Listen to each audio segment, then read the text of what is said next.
The fluorescent lights of Morrison's diner cast pale shadows across vinyl booths as the lunch rush settled into an uneasy lull.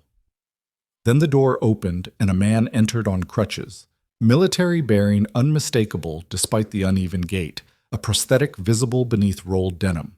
He approached the first table. The couple looked down at their plates. The second table. A businessman suddenly needed to check his phone. The third, fourth, fifth. Each rejection silent but absolute, eyes sliding away like oil on water. The diner held its breath, conversations dying mid-sentence, forks pausing halfway to mouths. At table 7, a woman in blue scrubs looked up from cold coffee and met his eyes. "The seat's open," she said, her voice cutting through the thick silence. She had no idea that in 48 hours, the United States military would be searching for her by name, or that this single moment of human decency would detonate a conspiracy that reached the highest levels of her hospital's administration. Before we dive into this story, I need you to do something for me. Stay until the very end, hit that like button, and drop a comment telling me what city you're watching from. I want to see just how far this story travels across the world. The aftermath of a 12-hour shift clung to Maya Reeves like a second skin. The antiseptic smell embedded in her hair, the phantom ache of compression still vibrating through her palms, the faces of patients she'd saved, and the ones she hadn't playing on an endless loop behind her eyes. She'd stumbled into Morrison's diner in Clearwater because it was close to St. Catherine's Memorial Hospital, because her apartment felt too empty, because sitting still in silence meant hearing the flatline from room 304 again. The coffee tasted like burnt cardboard, but it was hot, and she was cold in that bone-deep way that had nothing to do with temperature.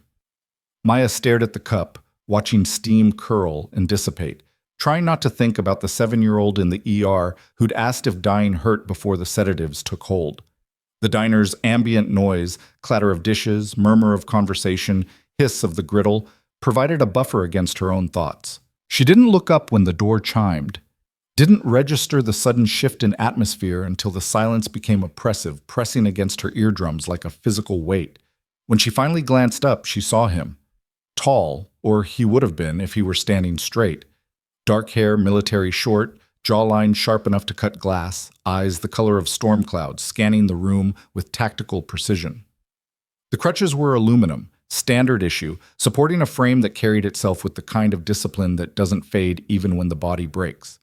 His right leg ended at the knee, the prosthetic below it functional rather than cosmetic. He wasn't hiding anything. He moved between tables like he was navigating a minefield. The elderly couple at table 2 suddenly found their meatloaf fascinating. The businessman at table 3 developed an urgent need to review his emails. A family at table 4 gathered their children closer, the mother's lips pressing into a thin line. Table 5, 6, 7, each rejection wordless but unmistakable, a choreography of avoidance so practiced it might have been rehearsed. Maya watched the progressive tightening of his shoulders, the way his knuckles whitened on the crutch grips, the muscle jumping in his jaw. She recognized that particular species of pain, not physical, but the kind that carved out hollow spaces inside you. Their eyes met across the diner. "This seat's open," Maya said, gesturing to the empty bench across from her. The silence fractured. Whispers erupted like small fires. Is she serious? What's she thinking? Some people have no sense of... The man navigated toward her table with the careful, measured movements of someone who'd had to relearn balance. Up close, she could see the fine network of scars along his neck, disappearing beneath his collar. His eyes held the particular 1,000-yard stare she'd seen in combat medics who'd rotated through St. Catherine's ER. "You sure?" His voice was gravel and smoke. "Positive. I'm Maya."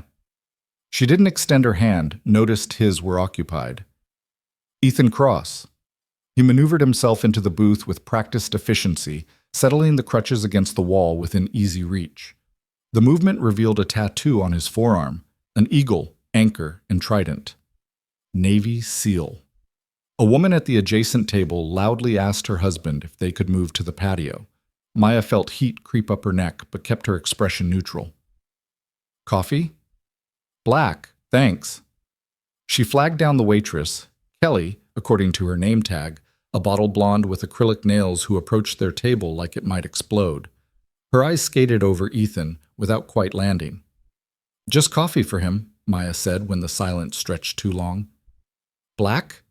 Kelly scribbled on her pad and retreated with visible relief. You didn't have to do that, Ethan said quietly. Do what? Order coffee? Pretty standard diner protocol. You know what I mean. Maya met his gaze directly. I just got off a shift where a kid asked me if dying hurt. I'm not in the mood for people's bullshit today. Something flickered in his expression, recognition, maybe, or respect. Nurse? ER, St. Catherine's Memorial. Tough place. You've been there? Drove past it, did some research on Clearwater before I came. Research for what? The coffee arrived. Kelly set it down without meeting anyone's eyes and vanished. Ethan wrapped both hands around the cup, and Maya noticed the tremor in his fingers. Subtle, quickly controlled, but there. Can't talk about it, but I've got my reasons. The diner's energy had shifted from shocked silence to active hostility. Maya could feel eyes boring into her back, hear the whispered conversations that weren't quite quiet enough. Shameful. Making everyone uncomfortable. There are other places he could... Maya's fingers tightened on her cup. How long you been back? 3 months. Medical discharge. The words came out flat, practiced. How long were you in? 14 years, 8 deployments. 14 years. Maya did the math. He couldn't be older than 35. That's a lot of deployments. It was what I was good at. Past tense, she noted. The weight of it hung between them. What happened? She gestured toward his leg. IED, Fallujah province. We were clearing a route for supply convoys. He took a long drink of coffee. Funny thing about improvised explosives, they don't care about your training or your experience. Just physics and bad luck. Maya had heard similar stories from other vets who'd cycled through St. Catherine's, but something about the way Ethan said it felt different. Practiced, yes, but with an undercurrent of something else. Like he was testing how much he could reveal. You have family in Clearwater? She asked. No family anywhere, just me. The isolation in those words could have filled the Grand Canyon. Before Maya could respond, a man in an expensive suit appeared at their table. Richard Morrison, the diner's owner, his face florid with poorly concealed anger. Ma'am, I'm going to have to ask you to keep your voice down. You're disturbing other customers. Maya blinked. We're barely talking above a whisper. Nevertheless, I've had complaints. Complaints about what exactly? Morrison's eyes flicked to Ethan, then away, like looking directly at him might cause contamination. Some of our patrons find the current seating arrangement uncomfortable. The words landed like a slap. Maya felt something ignite in her chest, the same fury that had gotten her written up twice at St. Catherine's for arguing with administrators who prioritized insurance codes over patient care. The current seating arrangement, Maya repeated slowly, where 2 adults are quietly drinking coffee. I run a family establishment. He is family, Maya interrupted, her voice sharp as surgical steel. Every person who puts on a uniform and deploys is family to this country. Or isn't that what we're supposed to believe? Morrison's face darkened. Ma'am, I'm going to have to ask you both to leave. We haven't finished our coffee. I reserve the right to refuse service to anyone. Ethan was already reaching for his crutches, his expression carefully blank in the way that meant he'd done this before, expected it even. That resignation ignited something dangerous in Maya. On what grounds? She demanded. I don't need grounds. This is private property. Actually, you do. Federal law prohibits discrimination based on disability status. Kicking out a disabled veteran because his presence makes people uncomfortable falls pretty clearly into that category. Morrison's jaw worked. I could call the police. Please do. I'd love to explain to them why you're violating the Americans with Disabilities Act. The standoff stretched. Other diners had stopped even pretending to eat, openly staring now. Maya could hear her pulse hammering in her ears, that familiar adrenaline spike from the ER when situations teetered on the edge of disaster. Finally, Morrison stepped back. Finish your coffee. Then I want you both out. He stalked away. Maya's hands were shaking, anger, not fear. She pressed them flat against the table. You didn't have to do that, Ethan said again, quieter this time. Yeah, I did. This isn't your fight. Seems like it is now. They finished their coffee in silence, the weight of hostile stares like a physical presence. When they finally left, Morrison was waiting by the register, arms crossed. Maya made a point of leaving a generous tip for Kelly, who wouldn't meet her eyes. Outside, the autumn air bit with the promise of early winter. Clearwater's downtown stretched before them, brick facades and small businesses struggling against the encroachment of chain stores, American flags hanging from lampposts in that performative patriotism that apparently didn't extend to actual veterans. "Thanks," Ethan said. "For what it's worth." Maya pulled her jacket tighter. "Where are you staying?" "Motel near the highway, the Clearwater Inn." She knew the place. Weekly rates, neon sign flickering, the kind of establishment where people went when they'd run out of better options. "You need a ride?" "Got my truck." He gestured toward a battered Ford F-150 with veteran plates. "Right. Well." Maya felt suddenly awkward, the adrenaline fading to leave exhaustion in its wake. "Good luck with whatever brought you to Clearwater." "Maya." Something in his tone made her pause. "Be careful." "Of what?" "People are watching. That scene in there, someone's going to make sure it has consequences."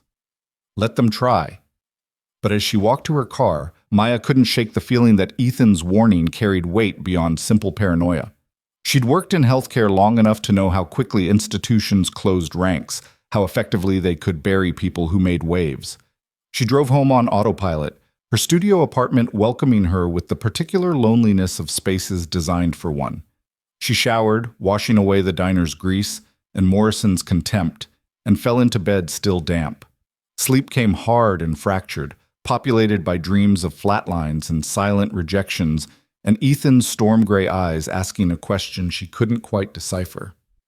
The phone woke her at 7 a.m. "Maya Reeves?"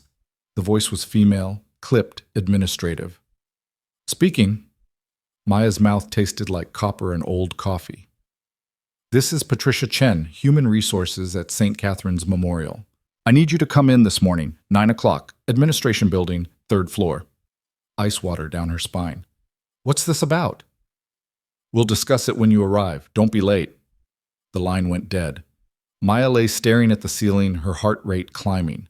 HR calls were never good. HR calls on your day off were catastrophic. She arrived at St. Catherine's at 8:40, navigating the familiar corridors with mounting dread. The administration building occupied the hospital's oldest wing, dark wood paneling and oil paintings of previous board chairmen, the kind of studied gravitas that screamed old money and older power. Patricia Chen's office sat at the end of a quiet hallway.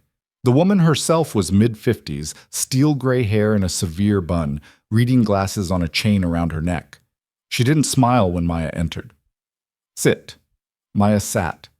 Noticed the folder on Chen's desk, already thick with papers.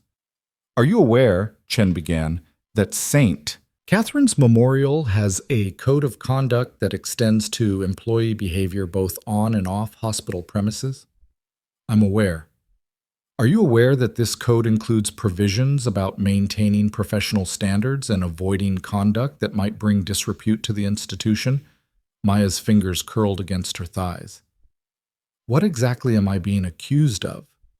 Chen opened the folder, removed a piece of paper, slid it across the desk. "This complaint was filed this morning by Mrs. Eleanor Hartwell. She was dining at Morrison's Diner yesterday evening with her husband when she witnessed you engaging in what she describes as belligerent and confrontational behavior toward the establishment's owner." Maya scanned the complaint. Eleanor Hartwell, wife of Dr. Marcus Hartwell, chief of surgery at St. Catherine's. The letter dripped with outrage, painting Maya as aggressive, disrespectful, creating a public disturbance. "Mrs. Hartwell," Maya said carefully, "is describing a situation where I stood up for a disabled veteran who was being discriminated against." That's not how Mrs. Hartwell characterized it, because Mrs. Hartwell was one of the people who refused to let him sit at her table. Chen's expression didn't change. "Be that as it may, you created a scene in a public establishment where you are known to be employed by St. Catherine's. Several witnesses have corroborated that you were argumentative and disruptive. Several witnesses who didn't want a wounded veteran in their sightlines." Your motivations are not the issue here, Ms. Reeves. Your conduct is. You represented St. Catherine's Memorial in that moment, whether you intended to or not. Maya felt something cold and heavy settling in her stomach. What are you saying? I'm saying that pending a full review of this incident, you're being placed on administrative suspension, effective immediately. You'll need to surrender your hospital ID and security badge. The words hit like a physical blow. You're suspending me for standing up to discrimination. We're suspending you for conduct unbecoming a St. Catherine's employee. The review board will convene next week to determine appropriate disciplinary action. This is insane. I didn't do anything wrong. That will be for the board to decide. Chen extended her hand. Your credentials, please. Maya fumbled with her lanyard, fingers numb. The ID badge that had granted her access to every corner of St. Catherine's for the past 4 years suddenly felt like an anchor. She placed it on the desk. You'll be contacted when the board has reached a decision, Chen said. In the meantime, you're prohibited from entering hospital property except the public areas, and you're not to discuss this matter with current St. Catherine's staff. Can I at least... That's all, Miss Reeves. Maya stood on legs that didn't quite feel like her own. The walk back through the administration building felt infinite, every portrait of every previous chairman seeming to watch with disapproval. Outside, Clearwater's morning had turned gray and bitter, wind sharp with the promise of winter. She sat in her car for 20 minutes before her hands stopped shaking enough to drive. The next 24 hours crawled past in a haze of disbelief and impotent rage. Maya called her union rep, got voicemail, left a message that probably sounded as desperate as she felt. She reviewed her employee handbook, searching for some procedural violation she could challenge. She drafted and deleted a dozen emails to Patricia Chen, each one either too angry or too pleading. Mostly, she stared at her apartment walls and wondered how standing up for basic human decency had managed to detonate her career. The sirens started at 4:17 the next afternoon. Maya heard them from her apartment, the particular multi-vehicle chorus that meant something catastrophic. Living near a major hospital, you learn to differentiate emergency responses. This was bad. This was all hands bad. She checked her phone reflexively, half expecting a mass casualty alert from St. Catherine's. Nothing. She was off the notification list now. Suspended staff didn't get emergency calls. The sirens multiplied. She could see the emergency lights painting her apartment walls red and blue, hear the helicopter rotors as life flight made repeated approaches. Something major had happened, and every instinct Maya had was screaming at her to respond, to help, to do what she'd trained for. She changed into scrubs, old habit, muscle memory, grabbed her keys. The rational part of her brain whispered that she was suspended, banned from hospital property, that showing up would only make things worse. The louder part reminded her that people were dying. St. Catherine's emergency bay was chaos incarnate when Maya arrived. Ambulances queued 3 deep, gurneys streaming through automatic doors, paramedics shouting vitals over the roar. She'd seen mass casualty events before, a tour bus crash 2 years ago, a nightclub fire the year before that. But this felt different, bigger, more desperate. She approached the ambulance bay, some half-formed plan about offering to help from the parking lot, when a security guard stepped in front of her. Mike Dawson, 20 years at St. Catherine's, had waved her through these doors 1,000 times. Can't let you through, Maya. He wouldn't meet her eyes. Mike, there's clearly... I got my orders. You're not cleared. People are dying in there. I know. I'm sorry. But I got kids to feed, and they told me you try to enter, I call the police. The words stung more than they should have. Maya opened her mouth to argue, to plead, to somehow make him understand. A black SUV rolled into the emergency bay with the kind of authority that made other vehicles scatter. Government plates. Tinted windows. The kind of vehicle that announced federal presence before anyone even stepped out. The passenger door opened. A woman in army dress uniform emerged, silver oak leaves on her shoulders. Lieutenant Colonel. She was maybe 50, dark skin, sharp eyes that scanned the chaos with tactical assessment. She walked directly toward Maya. Maya Reeves? Her voice carried command like other people carried wallets. That's me? Colonel Diana Santos, U.S. Army Medical Corps. I need you to come with me. Maya's confusion must have shown on her face. Now, Ms. Reeves, people are dying, and you're the only one who can help. Maya's brain struggled to process the disconnect between being banned from hospital property and a U.S. Army colonel demanding her presence. Mike, the security guard, looked equally confused, his hand hovering near his radio. "Colonel, I'm suspended. I can't."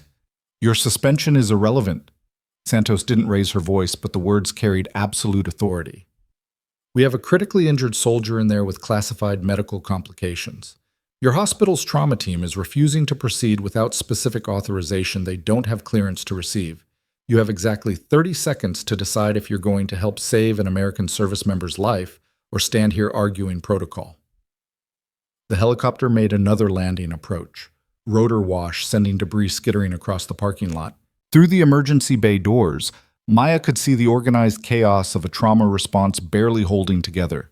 Too many patients, not enough hands, the kind of situation where people died in hallways waiting for available surgeons. "What makes you think I can help?" "Because Ethan Cross told me you could." Santos was already moving toward the entrance. "And Cross doesn't make mistakes about people." The name hit Maya like an electric shock. She fell into step beside Santos, Mike's protests fading behind them as they pushed through the automatic doors into controlled pandemonium. The ER had transformed into a war zone triage center. Every bay occupied, gurneys lining the hallways, nurses moving with the practiced efficiency of disaster protocol. Maya recognized faces, her former colleagues, people she'd worked alongside for years, but there was no time for acknowledgement. Santos navigated through the chaos like she owned the place, medical staff parting automatically for the uniform, and the bearing that suggested failure to comply would have consequences. They rounded a corner into the trauma wing. 2 MPs stood outside Bay 7, both armed, both watching the hallway with expressions that suggested they'd been ordered to shoot first and apologize never. Santos nodded at them and pushed through the door. The scene inside made Maya's training kick in before conscious thought could catch up. A man on the table, maybe 30, military haircut, tattoos visible on both arms, special forces if she had to guess from the ink, massive trauma to his chest and abdomen, blood pressure crashing, monitors screaming warnings that everyone was trying to ignore. Dr. James Winters stood at the head of the table, St. Catherine's head of trauma surgery, his face gray with stress and something else. Fear, maybe, or legal terror. "Colonel, I've explained the situation," Winters said without looking away from the monitors. "Without proper authorization and verified credentials, I cannot proceed with surgery on a patient with active security classifications. His classifications are irrelevant to keeping him alive." The DoD liaison who called me 40 minutes ago suggested otherwise. She was very clear that improper handling of this case could result in federal charges against me personally and revocation of the hospital's military contract. Santos's jaw tightened. The DoD liaison was probably trying to cover her own ass for a bureaucratic failure. "This soldier is dying right now. You're a trauma surgeon. Operate." "I need it in writing that I'm authorized. You need to do your job." The standoff might have continued indefinitely if the patient hadn't chosen that moment to crash harder. The monitors erupted in a cacophony of alarms, blood pressure plummeting, oxygen saturation dropping into nightmare territory. Maya moved without thinking, years of ER training overriding suspension and common sense and fear of consequences. She was at the table in 3 steps, hands already reaching for gloves from the dispenser mounted on the wall. "Maya, you can't be in here," Winters said, but his voice lacked conviction. "His chest is filling with blood. You've got maybe 2 minutes before you lose him completely." She snapped the gloves on, assessing with the rapid-fire precision that separated good trauma nurses from exceptional ones. Tension pneumothorax on the right side, probable hemopericardium, and I'm guessing at least 1 major vessel compromised in the abdomen based on the distension. "You're suspended." "You going to let him die while you worry about paperwork?" She looked at Winters directly. "Because that's what's happening right now. You're watching a soldier bleed out because you're more afraid of lawyers than of doing nothing." Something shifted in Winters' expression. Shame, maybe, or recognition of his own cowardice. He looked at Santos. "If I proceed, I need it documented that I was operating under direct military authority." "Consider it documented," Santos said. "Now save him." What followed was a brutal, desperate hour of trauma surgery that pushed everyone in the room to their limits. Maya fell into the rhythm like she'd never left, anticipating Winter's needs before he voiced them, managing the rapidly evolving crisis with the kind of instinctive precision that couldn't be taught, only earned through years of seeing people die and refusing to accept it. The chest tube went in first, releasing a horrifying volume of blood that would have killed him in minutes. Then the pericardiocentesis, draining the sac around his heart while Winters worked to identify and repair the major bleeds in his abdomen. Maya ran the monitoring, adjusted medications, called out vitals, and did 17 other things simultaneously that kept death at bay through sheer force of competence. Somewhere in the middle of it, more personnel crowded into the observation gallery above the trauma bay. Maya caught glimpses of suits, hospital administration, probably coming to watch their liability nightmare unfold in real time. She ignored them. The patient's blood pressure stabilized, then climbed. His oxygen levels improved. The bleeding slowed, then stopped as Winters completed the repairs with hands that had steadied once he'd committed to action. 2 hours after Maya had walked into Bay 7, the patient was stable enough to transfer to the ICU. Winters stripped off his surgical gloves, his expression exhausted and shell-shocked. "That was some of the finest trauma nursing I've ever seen," he said quietly. "I forgot how good you are at this." Maya didn't trust herself to respond. The adrenaline was crashing, leaving her shaky and raw. Santos appeared at her elbow. "We need to talk, now." They left through a side corridor, away from the emergency bay's chaos. Santos led her to a small conference room on the second floor, neutral territory, away from administrative oversight. She closed the door and gestured for Maya to sit. "How long were you in?" The question caught Maya off guard. "What?" "Military service. How long?" Maya's throat tightened. 6 years, Army Combat Medic, 68W, deployed twice, Afghanistan, then Iraq, honorably discharged in 2019. "Why'd you leave?" The memories rose like floodwater, the forward operating base outside Kandahar, the medical convoy that had taken fire. The wounded sergeant who died because someone 4,000 miles away had decided that reporting his injuries accurately would affect their unit's readiness statistics. Maya had refused to falsify the medical report. Her commanding officer had made it clear that her career advancement depended on team cooperation. When she'd gone over his head to the Inspector General, she'd been thanked for her service and quietly processed out. "Difference of opinion with my CO about medical ethics," Maya said finally. Santos nodded like this confirmed something. Ethan Cross was Special Warfare Operations Naval Special Warfare Development Group before his injury. "You know what that is?" "SEAL Team 6.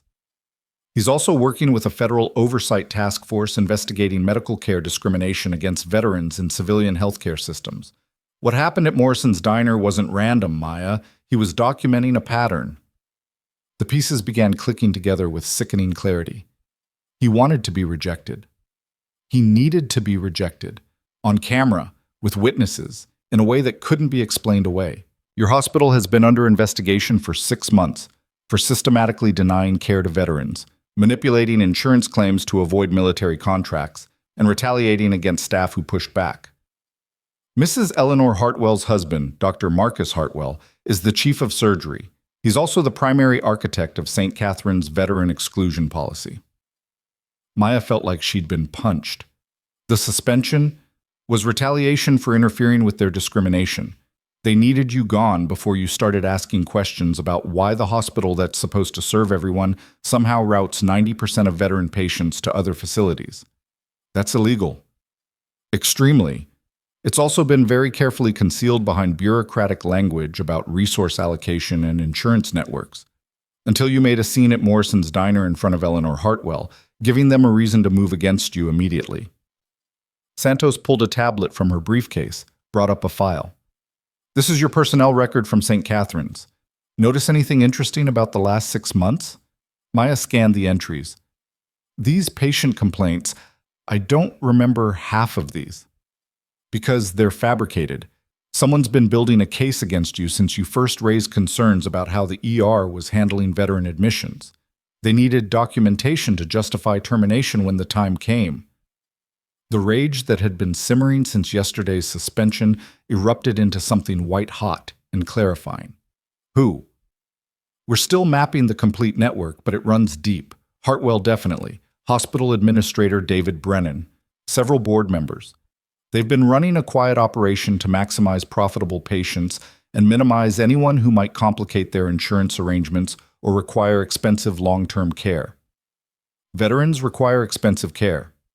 Exactly. Particularly combat-injured veterans with complex medical needs and government insurance that actually audits claims.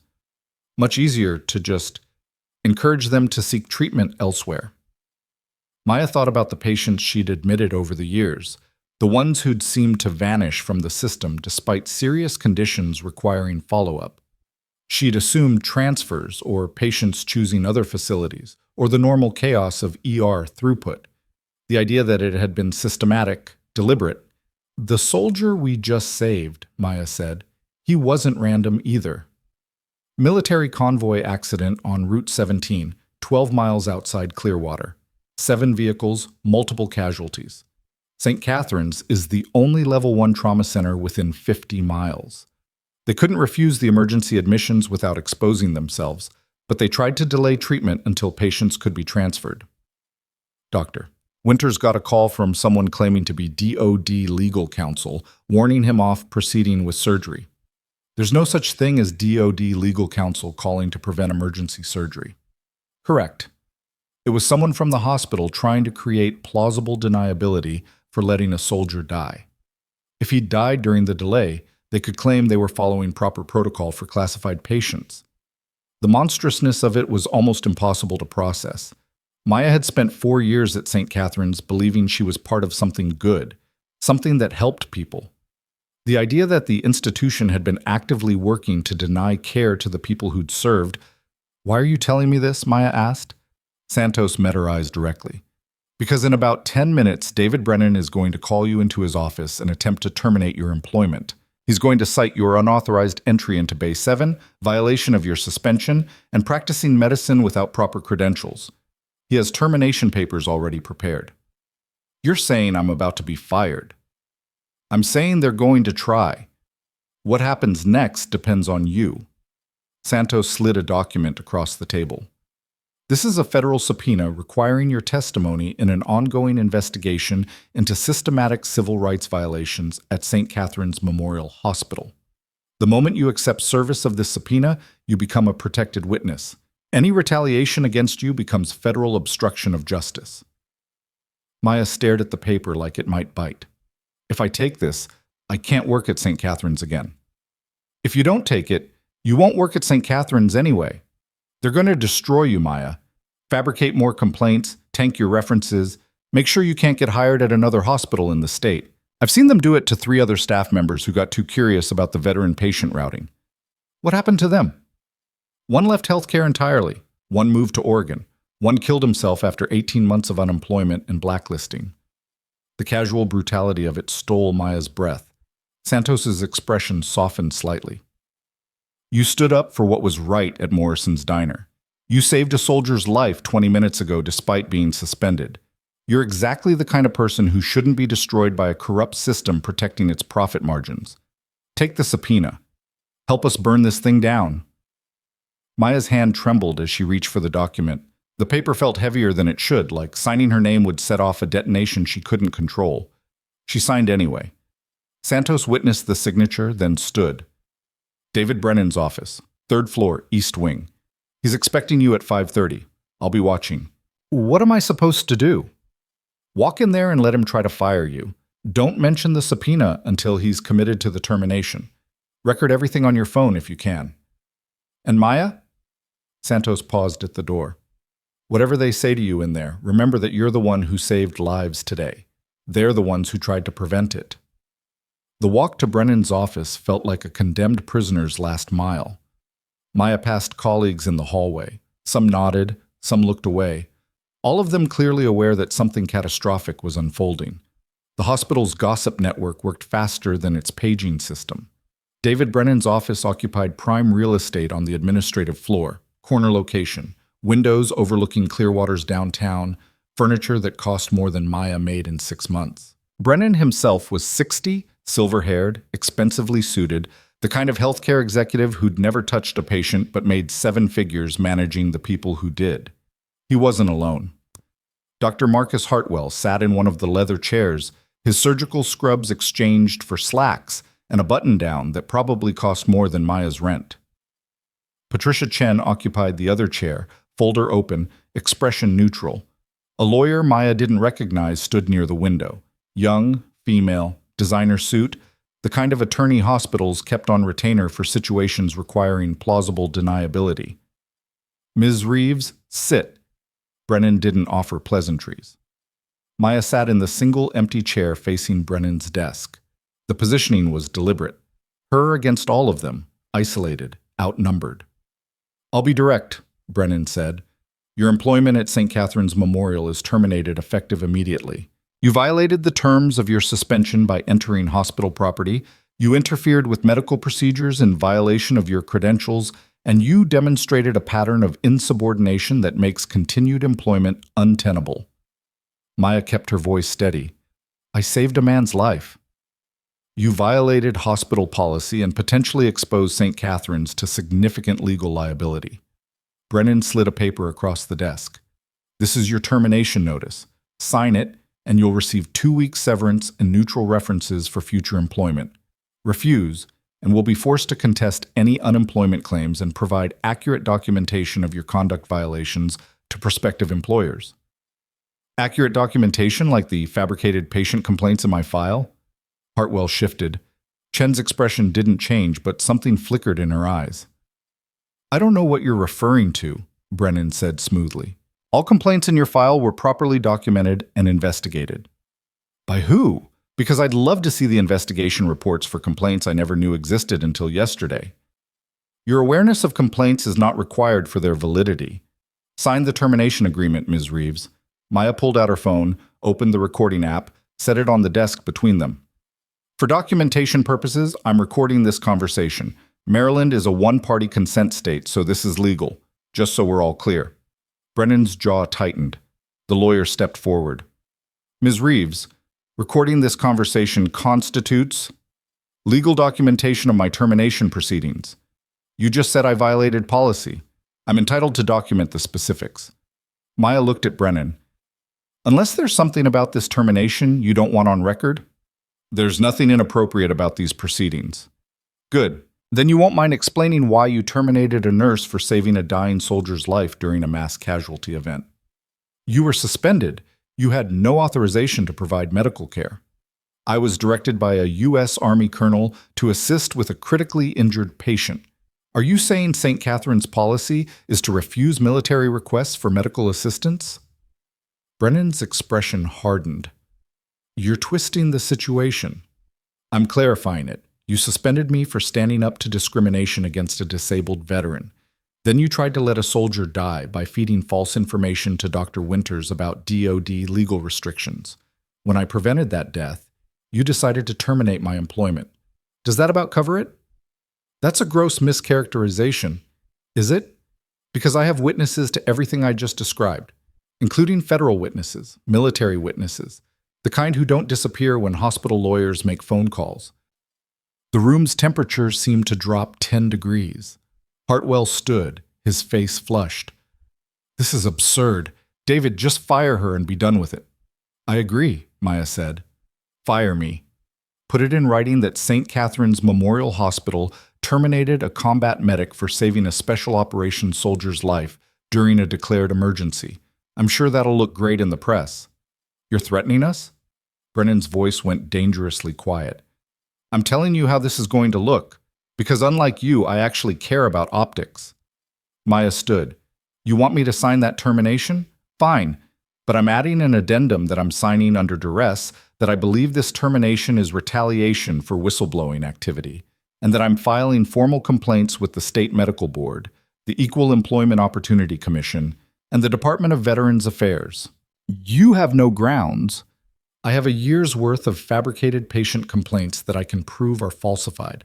I have documentation of systemic veteran-patient routing that violates federal anti-discrimination law. I have testimony from a U.S. Army colonel about your staff attempting to obstruct emergency medical care. How many grounds do I need?" Maya pulled the subpoena from her pocket, unfolded it, placed it on Brennan's desk like a grenade with the pin pulled.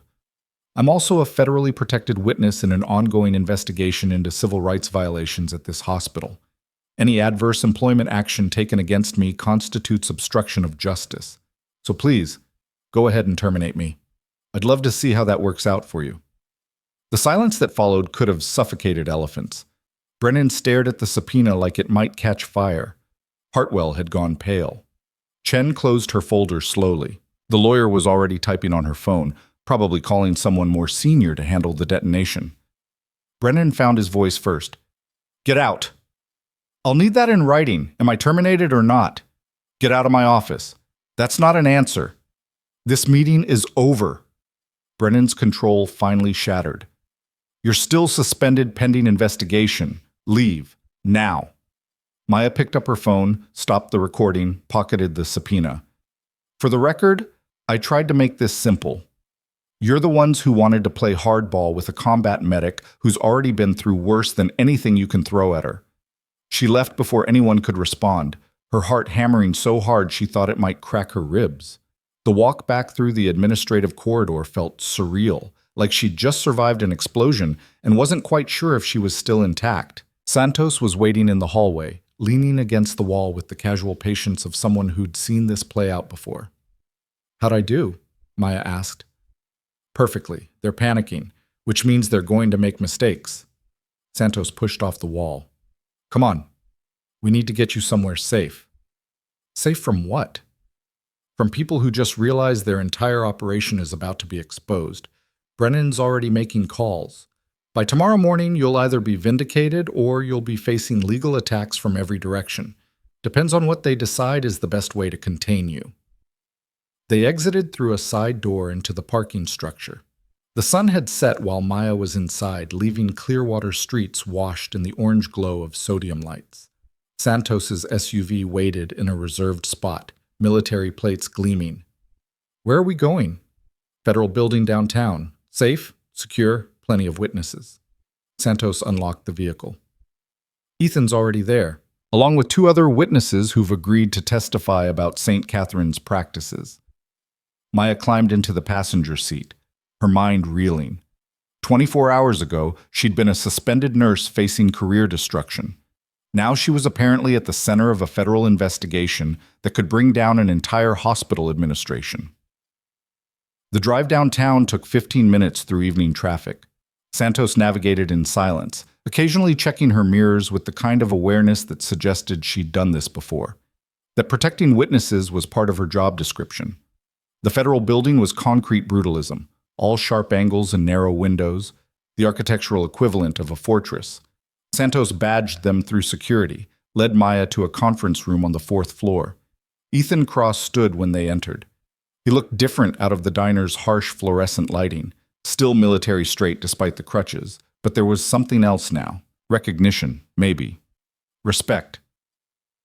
You made quite an entrance at St. Catherine's, he said. You set me up. Maya wasn't sure if she was angry about that or grateful. I gave you a choice. You could have walked past me at Morrison's. You didn't. And now my career is destroyed. No, now your career is about to mean something. Ethan gestured to the 2 other people in the room, a woman in her 40s, scrubs from a different hospital, and a man about Ethan's age with the same military bearing. Maya Reeves, meet Dr. Sarah Chen and Corporal James Rodriguez. They both worked at St. Catherine's. They both tried to fight the system. They both got crushed for it. Sarah spoke first, her voice quiet but steady. I was an attending physician in internal medicine. I noticed that veteran patients kept getting referred out despite having conditions we routinely treated. When I started asking questions, I got flagged for performance issues I'd never had before. Terminated 6 months later for failure to meet productivity standards. James picked up the thread. I was a patient. Marines, 3 tours, medical discharge for combat injuries. Came to St. Catherine's ER with post-surgical complications. Got routed to a clinic 40 miles away despite being in acute distress. The infection nearly killed me. When I tried to file a complaint, hospital lawyers buried it in paperwork until the statute of limitations ran out. Maya looked at Ethan. How many others? 17 that we've documented. Probably more we haven't found yet. He moved to a whiteboard covered in names, dates, connections drawn in different colored markers. St. Catherine's has been systematically excluding veterans for at least 3 years, probably longer. They hide it behind insurance networks and capacity claims, but the pattern is unmistakable. If you're military, you get routed away. If you're profitable and uncomplicated, you get premium care. Why target veterans specifically? Sarah answered. Government insurance means actual oversight, real audits. Veterans also tend to have complex, expensive medical needs from service-related injuries. They're bad for profit margins and good for regulatory scrutiny. Easier to just make them someone else's problem. Hartwell runs the operation, Ethan continued. Brennan provides administrative cover. They've got board members who benefit from the improved financial performance, physicians who get bonuses for patient selectivity. It's a complete system designed to discriminate while maintaining plausible deniability. And I just threatened to expose all of it. You did more than threaten. You documented Brennan attempting to terminate you in retaliation for protected activity. That's a federal crime. Santos pulled up a laptop, showed Maya a legal document dense with citations. We couldn't move against them before because we needed someone on the inside willing to testify about current practices. Someone they'd retaliate against in a way we could document. Someone with credibility and courage. You needed bait. We needed a witness. Ethan's expression was serious. I'm sorry it had to be you. But after I saw you at Morrison's, saw how you responded when everyone else turned away, I knew you were someone who wouldn't back down. Maya wanted to be angry about the manipulation, but exhaustion was winning. She slumped into a chair, the full weight of the day finally crushing down. What happens now? Santos closed the laptop. Now we wait. Brennan and Hartwell are in crisis mode. They'll either try to discredit you completely, or they'll try to contain the damage with targeted sacrifices. Either way, they're going to make mistakes. And when they do, we'll have everything we need to bring federal charges. How long? Days? Maybe a week? They're already compromised. That fake DOD call to Dr. Winters was sloppy, desperate. People make worse decisions when they're scared. A phone buzzed. Santos checked it, her expression shifting. We've got movement. Someone from St. Catherine's just requested an emergency board meeting for tomorrow morning. Brennan's calling in favors. Ethan moved to the window, looking out over Clearwater's downtown lights. They're going to try to fire Maya before she can testify. Frame it as performance-based. Get it done fast. Hope the termination stands, even if the investigation proves retaliation. Can they do that? Maya asked. They can try, Santos said. Whether it works depends on how well we've documented everything, and how much public pressure we can generate before they pull the trigger. Sarah leaned forward. There's something else you should know. St. Catherine's has connections. Board members with political influence, donors with deep pockets. They've killed investigations before by making them too expensive to pursue. Federal oversight sounds impressive, until budget committees start asking why taxpayer money is being spent prosecuting a hospital for insurance routing decisions. We're not just talking about insurance routing, Maya said. We're talking about letting a soldier die to protect profit margins. Prove it in court, with lawyers who cost more per hour than we make in a week, against a hospital that can drag proceedings out for years. Sarah's expression was bitter. I'm testifying because it's the right thing to do, but I'm not naive enough to think right always wins. The room fell quiet. Maya could hear the building's HVAC system humming, the distant sound of traffic, the weight of everything they were up against settling like snow. Santos broke the silence. We have advantages they don't expect. Military jurisdiction over some of the incidents. Federal civil rights violations that bypass state court delays. Media interest in veteran mistreatment stories. And we have you, Maya, an active participant they retaliated against in documented, provable ways. They'll destroy my reputation. They'll try. We'll make sure the truth is louder. Ethan turned from the window. You should know, Morrison's Diner closed this evening. Temporarily, they're claiming, but Richard Morrison's already fielding calls from veterans groups and civil rights organizations. Turns out kicking out disabled veterans plays badly on social media when someone captures it on video. Someone recorded it? Someone always records things. The family at table 4 was live streaming their dinner. Caught the whole thing. It's gone viral, 3 million views and climbing. Maya felt dizzy. My face is in that video.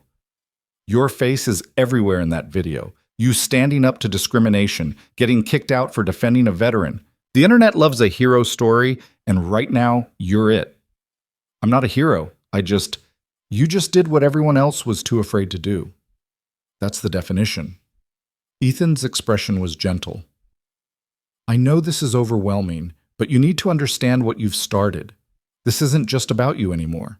Every veteran who's been turned away from St. Catherine's, every staff member who's been silenced, every family who lost someone because profit mattered more than care, they're all watching to see if speaking up actually matters. The responsibility of it was crushing. Maya had just wanted to sit quietly with her coffee and try to forget the 7-year-old asking if dying hurt. Instead, she'd apparently become the focal point of a federal investigation that could either change everything or destroy her completely. I need to think, she said finally. Santos nodded. We've got a hotel room reserved for you. Secure location, federal protection. You're not safe at your apartment. St. Catherine's knows where you live, and people get desperate when their careers are threatened. You think they'd actually... I think Marcus Hartwell has $250,000 in annual bonuses dependent on maintaining hospital profit margins. I think David Brennan's looking at federal prison if this investigation proceeds. I think desperate people do desperate things. Santos stood. Come on, let's get you somewhere you can rest. The hotel was a mid-range chain near the federal building, anonymous and secure. Santos walked Maya to her room, checked it thoroughly, then handed her a card. My direct number. Anything feels wrong, call immediately. Ethan's 2 floors down. Federal marshals are rotating through the lobby. You're as safe as we can make you. Maya took the card. Thank you. Don't thank me yet. This gets worse before it gets better. Santos paused at the door. The soldier you saved today, his name is Tyler Matheson, 28 years old, 2 kids, wife deployed overseas. He would have died if you hadn't walked into that trauma bay. Whatever happens with St. Catherine's, whatever they try to do to you, remember that. You saved a life today. That matters more than all of their corruption combined. Then she was gone, and Maya was alone in a hotel room that smelled like industrial cleaning products and other people's lives. She sat on the edge of the bed, still in her scrubs, and tried to process everything that had happened since she'd invited Ethan Cross to share her table. Her phone buzzed. A text from an unknown number. Think carefully about your next move. Some battles aren't worth fighting. Maya stared at the message. Threat or warning, it was hard to tell. She screenshot it, forwarded it to Santos, then blocked the number. Another text, different number. You're making a mistake. People who fight St. Catherine's lose. Every time. Then another. Drop the investigation and we'll make this go away. Refuse and you'll never work in healthcare again. They kept coming. A cascade of anonymous threats and warnings, each one ratcheting up her heart rate. Maya turned off her phone finally, hands shaking, and sat in the dark trying to remember why she'd thought standing up was worth it. Tyler Matheson, 28 years old, 2 kids, would have died. She thought about the 7-year-old asking if dying hurt, about Ethan standing in Morrison's diner being rejected by table after table, about Sarah Chen and James Rodriguez, whose careers had been destroyed for trying to do the right thing. She thought about who she'd been 6 years ago in Afghanistan, refusing to falsify a medical report even when it meant ending her military career. Some things didn't change, some things couldn't. Maya's phone, still off, sat on the nightstand like an unexploded bomb. Tomorrow, the hospital board would meet. Tomorrow, Brennan would try to finish destroying her. Tomorrow, the investigation would either gain momentum or collapse under the weight of institutional power and legal maneuvering. Tonight, she was just a nurse in a hotel room, caught between what was right and what was survivable, trying to figure out if there was any difference. The knock on her door at 11 p.m. made her jump hard enough to bruise her knees on the nightstand. She checked the peephole. Ethan Cross, alone, crutches propped against his shoulder. Maya opened the door. It's late. I know. Can I come in? She stepped back. Ethan entered, moved to the window, checked the street below with practiced caution before closing the curtains. They're threatening you, he said. Not a question. How did you? Because that's what they do. Did you forward the messages to Santos? Before I turned off my phone. Good. Ethan settled into the room's single chair, propped his crutches within reach. They're going to get worse. Tomorrow after the board meeting, they'll leak information designed to discredit you. Fabricated incidents, out-of-context patient complaints, maybe even manufactured criminal allegations. They'll try to make you toxic, too dangerous to defend. You're not making me feel better. I'm making you prepared. There's a difference. His gray eyes were steady. I'm going to tell you something I've never told anyone outside my team, that I ED in Fallujah. I knew it was there. Saw the disturbed earth, the wire running into the culvert. I could have called it in, waited for EOD, done it by the book. But we had a convoy of medical supplies 20 minutes behind us, and if that route wasn't clear, people were going to die. Maya sat on the bed's edge. So you what? Drove over it anyway? I dismounted, tried to disarm it manually. Had about 30 seconds of thinking I was the hero who saved the convoy before the secondary charge took my leg, and most of my illusions about invincibility. His smile was bitter. Woke up in Landstuhl Regional Medical Center, learned I'd be medically discharged, spent 6 months in physical therapy learning to walk again. The convoy got through. The supplies reached the field hospital. 23 soldiers received treatment they wouldn't have gotten if that route had stayed closed. You think that makes losing your leg worth it? I think it makes the choice worth it. Whether the outcome was worth the cost, that's not something I get to decide. I just made the call I could live with. Ethan leaned forward. You're about to make the same kind of call, Maya. Fight St. Catherine's and maybe lose everything. Your career, your reputation, your peace of mind, or walk away and maybe save yourself, but know you let them keep destroying people. That's not a choice. That's a trap. Every important decision is a trap. The question is whether you can live with the consequences of whichever way you choose. He stood, retrieved his crutches. I'm not going to tell you what to do, but I will tell you this. I've spent 3 years investigating veteran healthcare discrimination. I've documented hundreds of violations, interviewed dozens of victims, compiled enough evidence to fill warehouses. You know how many prosecutions have resulted? 0.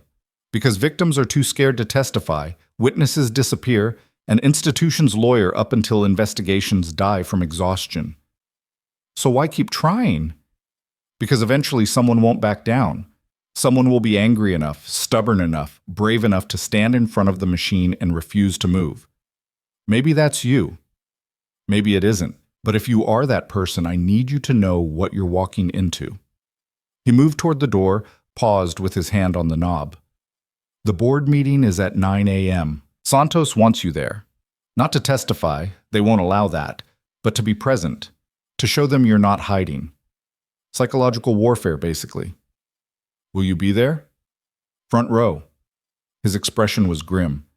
This is what I do now. Since I can't carry a rifle anymore, I carry truth. Turns out institutions hate truth more than they fear bullets. After he left, Maya lay in darkness listening to the hotel's nighttime sounds, ice machines, distant televisions, the whisper of climate control. Sleep came eventually, populated by dreams of flatlines and rejections and explosions that took more than just legs. She woke at 6, showered until the water ran cold, and dressed in the spare clothes Santos had somehow procured. Professional, conservative, the kind of outfit that said credible witness instead of troublemaker. Her phone showed 47 new messages, all from blocked numbers. She didn't read any of them. The Federal Building's conference room at 8 a.m. held a grim assembly. Santos, Ethan, Sarah Chen, James Rodriguez, 2 attorneys Maya hadn't met, and a woman introduced as Detective Angela Morrison from Clearwater PD's Public Integrity Unit. Everyone looked like they'd slept badly or not at all. Status update, Santos said without preamble. St. Catherine's board meeting starts in 45 minutes. Our sources inside report that Brennan's recommending immediate termination of Maya Reeves for cause, with referral to the state medical board for investigation into practicing without proper credentials. I'm a licensed RN with active credentials, Maya objected. You were practicing under suspension. Technically, that's a violation even if you were acting under military authority. They're going to use the technicality to justify termination and hopefully discredit your testimony before you can provide it. One of the attorneys, Marcus Webb, according to his business card, spoke up. We can fight the termination, but it'll take months. In the meantime, St. Catherine's controls the narrative. They'll paint her as a rogue employee with an axe to grind, claim the federal investigation is retaliation for legitimate disciplinary action. What's our counter? Santos asked. Public pressure, media coverage. Make this too visible for them to bury in legal proceedings. Webb pulled up a presentation on his laptop. We've got Morrison's Diner video at 3.7 million views. Local news is picking up the story. If we can get Maya in front of cameras, tell her side before Brennan controls the message. No. Maya surprised herself with the vehemence. I'm not doing some media circus where my life gets turned into content for people who'll forget about it by next week. Then how do you want to fight this? Webb's tone wasn't unkind, but it was blunt. Because going through official channels means years of litigation against opponents with unlimited resources. Media pressure is the only thing that moves faster than lawyers. Detective Morrison cleared her throat. There's another angle. Clearwater PD has been receiving complaints about St. Catherine's emergency response protocols for months. Nothing concrete enough to investigate, but a pattern. If federal charges get filed, we can open a parallel state investigation into potential insurance fraud and medical negligence. How does that help Maya right now? Sarah asked. It doesn't, but it gives St. Catherine's another front to fight on, stretches their resources, makes them defend against multiple agencies simultaneously. Harder to focus on destroying one witness when you're facing coordinated law enforcement. Santos checked her watch. Board meeting in 30 minutes. Maya, you need to decide. Are you going? Are you talking to media? Are you willing to be the face of this thing, knowing it'll consume your life for the foreseeable future? The question hung in the air like smoke. Every eye in the room turned to Maya, waiting for an answer she didn't have. Her phone buzzed. She glanced at it reflexively. The message was from Tyler Matheson's wife. Somehow Santos had given her Maya's number. It was just 2 words and a photo. Thank you. The image showed Tyler in an ICU bed, intubated but alive, his hand wrapped around a folded American flag. Maya looked up.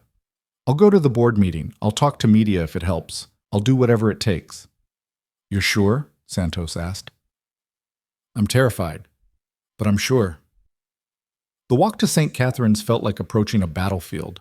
Television trucks lined the street. Word had leaked somehow, probably intentionally. Reporters clustered near the main entrance, cameras ready. Maya felt exposed, vulnerable, like every lens was a weapon aimed at her reputation. Santos and Ethan flanked her, moving with the coordinated precision of a security detail. They bypassed the media scrum, entered through a side door that required Santos's federal credentials to access. The administrative boardroom occupied the top floor, mahogany and leather, oil paintings and thick carpet, the physical manifestation of institutional power. Board members were already assembling, 12 men and women in expensive suits, folders open, expressions ranging from concern to hostile. David Brennan sat at the head of the table. Dr. Marcus Hartwell to his right. Patricia Chen had a laptop open, ready to document. The hospital's legal team occupied an entire side of the table, 4 attorneys, all looking like they'd been up all night preparing. Maya, Santos, and Ethan were directed to chairs against the back wall. Observer status only. Not allowed to speak unless directly addressed. Brennan called the meeting to order at 9 a.m. exactly. This emergency session addresses urgent personnel matters requiring immediate board action, he began. Specifically, the status of emergency department nurse Maya Reeves, currently under suspension pending investigation into conduct violations. He launched into a recitation of Maya's alleged offenses. The Morrison's Diner incident, violation of suspension terms, unauthorized medical practice, insubordination, pattern of disciplinary issues. Each accusation was documented with papers from her personnel file, complaints that Maya still didn't remember receiving, performance reviews that painted her as difficult and unreliable. It was a masterful character assassination delivered in neutral bureaucratic language that made her sound like a liability the hospital had been struggling to manage for months. Given the severity and pattern of violations, Brennan concluded, administration recommends immediate termination for cause, with appropriate notifications to state licensing boards regarding conduct concerns. Board members asked questions. Most were softballs, clearly coordinated in advance. A few seemed genuinely uncertain, but the momentum was clearly toward termination. Maya sat perfectly still, watching her career get destroyed in real time by people who'd never met her, based on documents she'd never seen until they became weapons. Then one board member, Dr. Patricia Nkrumah, according to her nameplate, raised her hand. "I have questions about the timeline," she said. Ms. Reeves was suspended on Monday for an incident Sunday evening, yet her personnel file shows complaints and performance issues dating back 6 months. Why wasn't action taken sooner if these problems were so severe? Brennan shifted. "We believe in progressive discipline, giving employees opportunities to improve. That's not what I asked. Why does a nurse with 4 years of excellent performance reviews suddenly accumulate serious complaints over 6 months, but no disciplinary action until she has a public altercation defending a veteran?" The room temperature dropped. Several board members looked uncomfortable. Hartwell spoke up. "The timing is coincidental. Ms. Reeves's recent conduct simply brought long-standing issues to a head." Coincidental like the DOD call to Dr. Winters yesterday was coincidental? Nkrumah's voice was sharp. "The one that turned out to be fraudulent, that nearly resulted in a soldier's death?" Brennan's face flushed. "That's an entirely separate matter. Is it? Because from where I'm sitting, it looks like a pattern. Veterans get routed away from our hospital. Staff who question this get silenced. And when a federal investigation starts asking questions, we suddenly have urgent personnel matters requiring immediate action." Nkrumah pulled out her own folder. "I've been reviewing our veteran admission statistics for the past 3 years. We've had a 63% decline in veteran patient admissions, despite Clearwater's veteran population increasing by 18%. Can you explain that? Insurance network changes, capacity issues. We have available capacity. We just completed a $15 million expansion. Yet somehow we can't accommodate veterans?" She looked directly at Maya. "Ms. Reeves, you're here as an observer, but I'm asking you directly. Have you witnessed systematic routing of veteran patients away from St. Catherine's?" Santos started to object. Maya wasn't supposed to testify yet, but Maya was already speaking. "Yes, I've watched veteran patients with serious conditions get referred to facilities 50 miles away, while we admitted cosmetic surgery patients with health insurance that pays premium rates. I've asked questions about why our military admission rates dropped. I was told to focus on my job and stop making trouble." The boardroom erupted. Attorneys were shouting about procedure. Brennan was demanding order. Other board members were talking over each other. In the chaos, Maya caught Nkrumah's eye. The older woman gave her the smallest nod. Recognition, maybe, or solidarity. Brennan finally restored order. This board was called to address Miss Reeves's employment status, not to litigate unsubstantiated accusations. "They're not unsubstantiated." Santos stood, producing documents from her briefcase. Federal subpoenas for 17 current and former St. Catherine's employees, documented evidence of systematic veteran exclusion practices, recordings of the fraudulent DOD call to Dr. Winters, and testimony from Ms. Reeves about retaliation for reporting discrimination. She handed the documents to Nkrumah, who began reading with an expression that grew progressively more horrified. Brennan's face had gone purple. This board is not subject to... This board is absolutely subject to federal investigation into civil rights violations, Santos interrupted. And every decision you make here today is being documented as potential evidence of ongoing retaliation against a protected witness. So please, vote to terminate Ms. Reeves. Make my case for me." The standoff was spectacular. 12 board members frozen in their seats. Brennan looked like he might have a stroke. Hartwell had gone pale, clearly recognizing that whatever strategy they'd prepared for had just detonated in their faces. Nkrumah stood. "I move to table the termination vote pending independent review of these federal allegations. Second?" Another board member, younger, uncertain, raised his hand. "Second." "All in favor?" 6 hands went up. Not a majority, but enough to create deadlock. Brennan looked murderous. This is highly irregular. So is letting soldiers die to protect profit margins, Nkrumah said coldly. Meeting adjourned pending legal review. Mr. Brennan, Dr. Hartwell, I expect you both in my office within the hour. We need to discuss some very serious concerns. The room emptied in chaos. Board members clustered in urgent conversation. Attorneys were already on their phones. Maya sat still, shaking, barely processing what had just happened. Ethan appeared at her side. That was incredible. That was terrifying. Same thing sometimes. Santos was talking urgently with Nkrumah near the windows. Whatever they were discussing, it involved a lot of serious nodding and document exchange.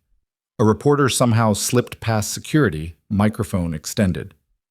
Ms. Reeves, can you comment on allegations that St. Catherine systematically discriminates against veterans? Security appeared, escorted the reporter out, but the damage was done. The story was out, public and growing. Maya's phone started ringing. News agencies, medical journals, veterans organizations. She turned it off. We need to move, Santos said, returning with Nkrumah. This is Dr. Patricia Nkrumah, board member and head of the ethics committee. She's agreed to cooperate with the federal investigation. Nkrumah extended her hand. I'm sorry, Ms. Reeves. I should have seen this pattern sooner. I won't make excuses for my blindness. Maya shook her hand, stunned. You just saved my job. I delayed a vote. They'll come back harder next time, but I'll make sure they have to fight for every inch. Her expression was grim.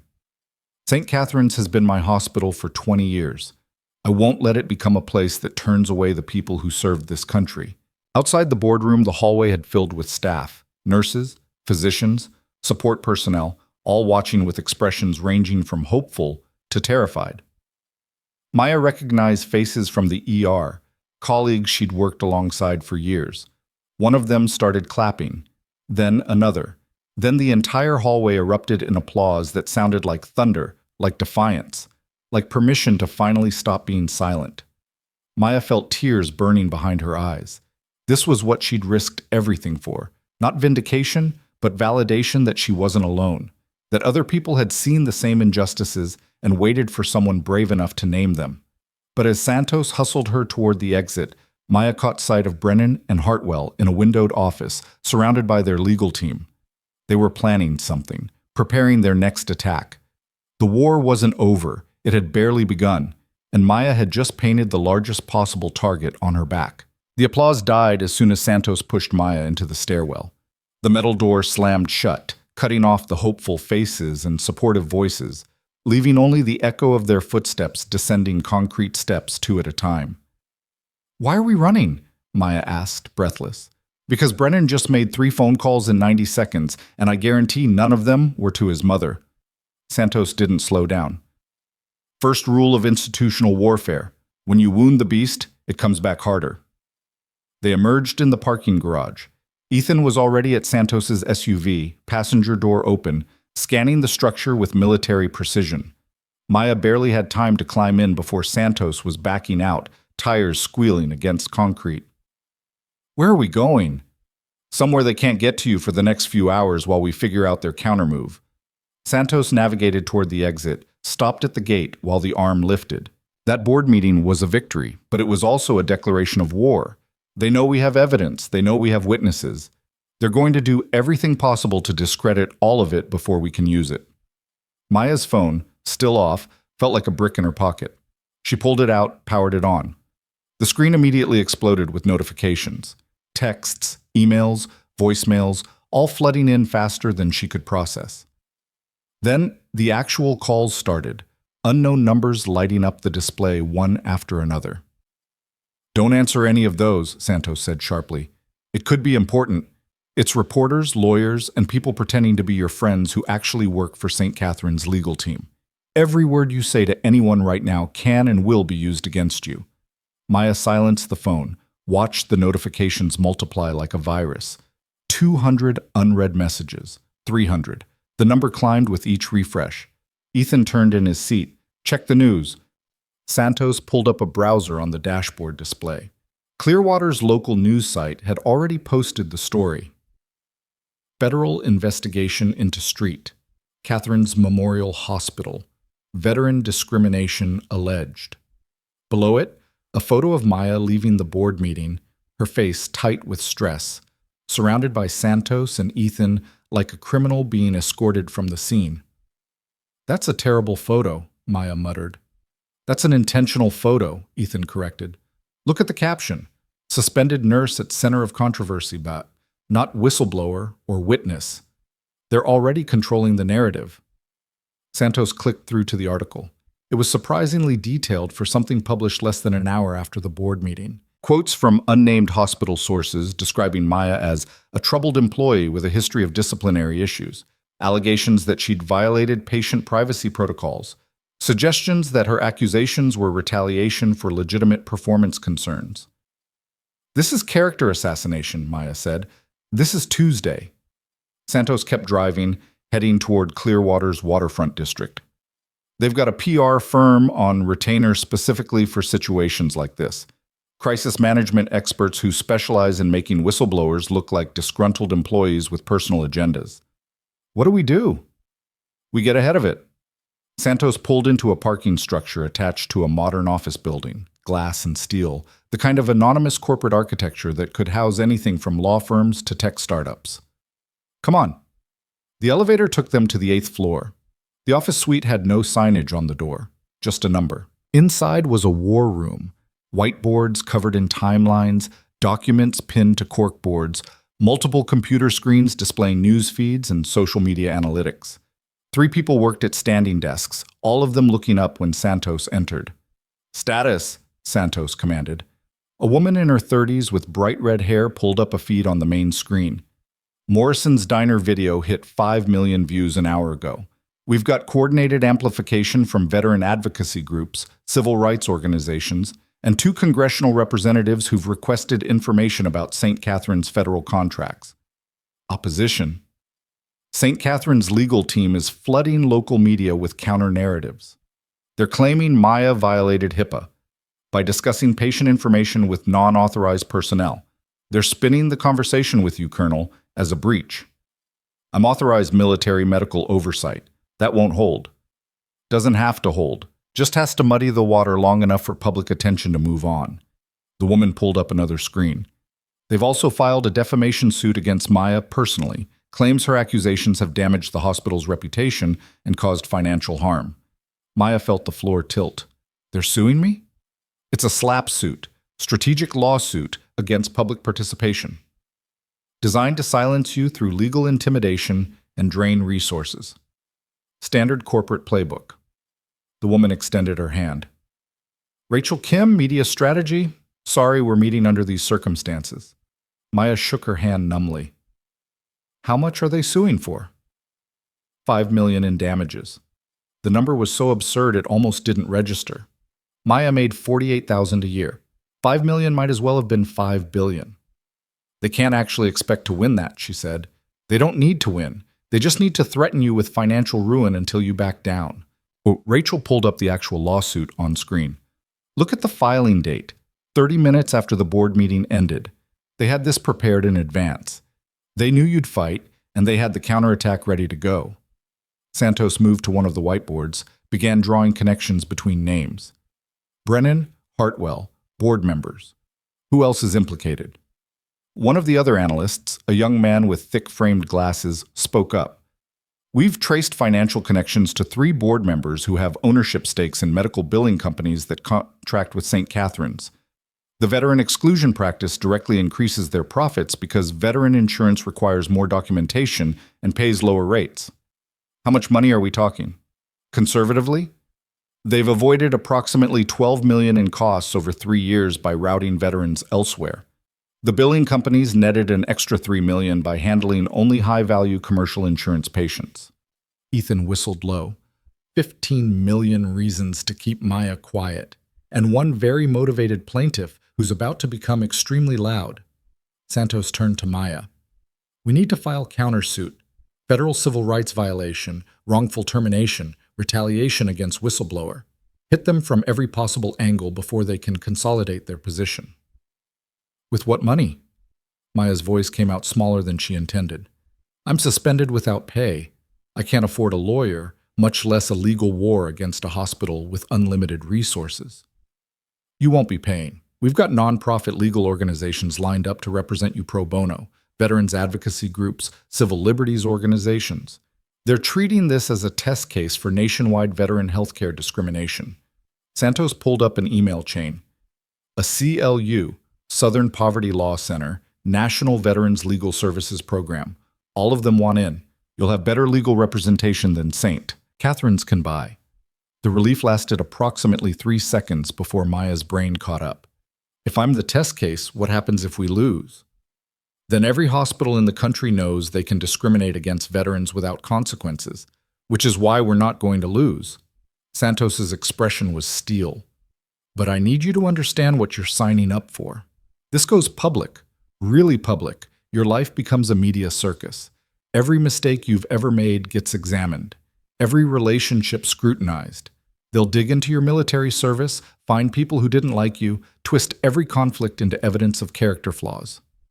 They already think I'm a troubled employee with disciplinary issues.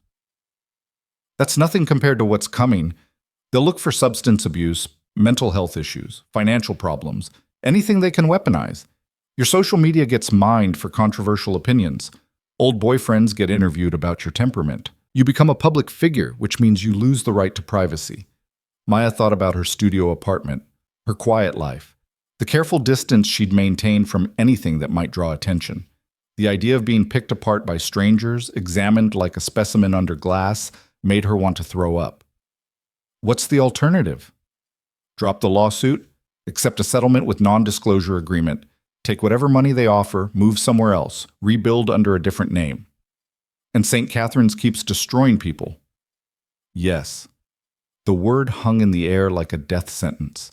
Maya looked at the whiteboards covered in evidence, the screens displaying news coverage, the faces of Santos and Ethan and Rachel, watching her make a decision that would determine not just her future, but potentially the future of every veteran seeking medical care at civilian hospitals.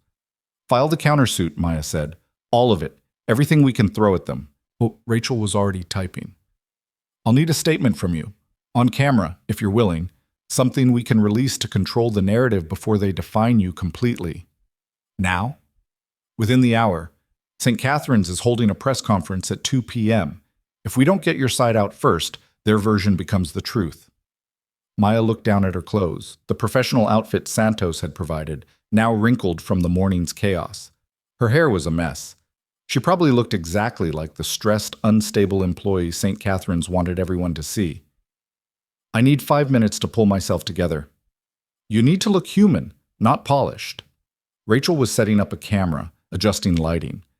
People don't trust perfection. They trust authenticity. You're a nurse who risked her career to stand up for what's right. That's the story. The recording took 40 minutes and felt like dental surgery. Rachel asked questions, Maya answered, and every word felt inadequate to capture the complexity of what had happened. But slowly, haltingly, the story emerged. Morrison's diner, the suspension, the dying soldier, the retaliation. Maya talked about her military service, about the values she'd learned about duty and service, about watching those values get betrayed by an institution that claimed to serve everyone equally. When it was done, Rachel reviewed the footage with the practiced eye of someone who'd done this before. This is good, really good. You come across as credible, articulate, genuinely hurt by what they've done. We'll have it edited and released within the hour. Maya felt hollowed out, exposed. Seeing herself on screen talking about the most painful moments of the past week made everything feel too real, too permanent. Once this went public, there was no taking it back. Her phone rang, actual call, not just notifications. She glanced at the screen, her union representative finally returning her calls from 2 days ago. I should take this, Santos nodded.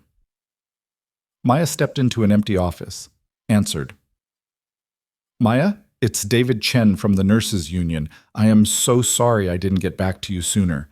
I've been following the news. Can the union help with the lawsuit? That's complicated. St. Catherine's is claiming your actions fell outside the scope of your employment, which means union legal protection doesn't apply. But I've been in touch with national leadership, and they want to support you. This is exactly the kind of case that matters. So you can help? We can provide resources, connect you with attorneys, maybe cover some expenses. But Maya, I need to be honest with you. This is going to be brutal. The hospital has already contacted union leadership suggesting that supporting you would jeopardize our contract negotiations next quarter. They're threatening to make this very expensive for everyone. Maya leaned against the desk, exhaustion washing over her. They're threatening the union? They're making it clear that backing you comes with costs. I'm not saying we won't do it, but I need you to understand the pressure we're under. 1,500 nurses depend on that contract. If St. Catherine's decides to play hardball during negotiations because we supported your case, then people I work with suffer because I wouldn't stay quiet. That's not what I'm saying, but it's what you mean. Maya's voice was flat. How many people are they going to hurt to get to me? Chen was quiet for a moment. I wish I had better news. For what it's worth, I think you're doing the right thing. Sometimes the right thing has a hell of a cost. After the call ended, Maya sat in the empty office watching Clearwater's downtown through the window. Somewhere out there, St. Catherine's was preparing their press conference. Brennan and Hartwell were coordinating their legal strategy. Nurses who'd applauded her in the hallway were probably being called into meetings and asked to remember any negative interactions they'd had with Maya Reeves. Santos appeared in the doorway. Rachel's releasing your statement in 10 minutes. I need you to see something first. She led Maya back to the main room, where one of the screens now displayed an email chain. Santos pulled it up, enlarged the text. It was internal St. Catherine's communication from 18 months ago. The subject line read, Veteran Patient Protocol Update. Maya scanned the content, her horror growing with each paragraph. It was a detailed policy memo outlining exactly how to discourage veteran admissions without explicitly violating anti-discrimination laws. Suggestions to emphasize long wait times, mention superior veteran-specific facilities elsewhere, accidentally route intake paperwork to wrong departments to create processing delays. The language was careful, bureaucratic, but the intent was unmistakable. The memo was authored by Dr. Marcus Hartwell and approved by David Brennan. How did you get this? Maya asked. Anonymous tip from inside St. Catherine's.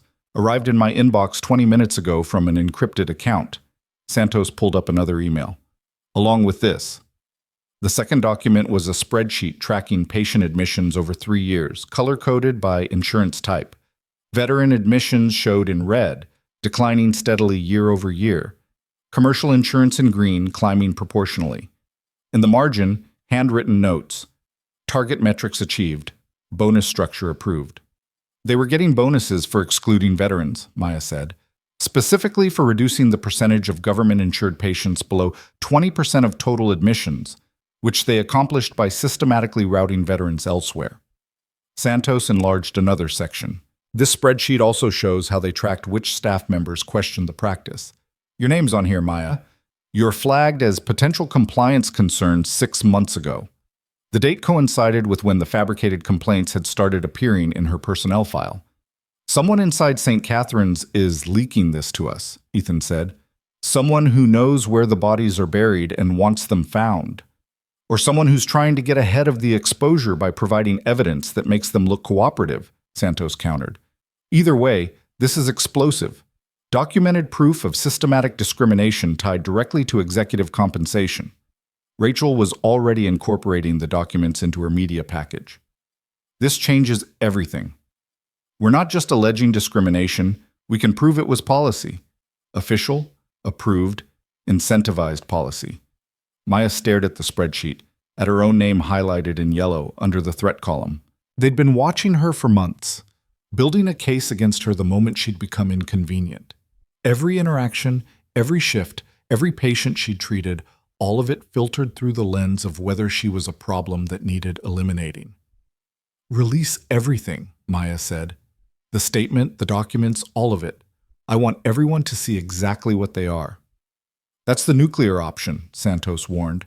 Once these internal documents go public, St. Catherine's will know they have a mole. They'll lock down everything, probably fire dozens of people trying to find the leak, and they'll come after you even harder for possessing stolen confidential materials. Let them come.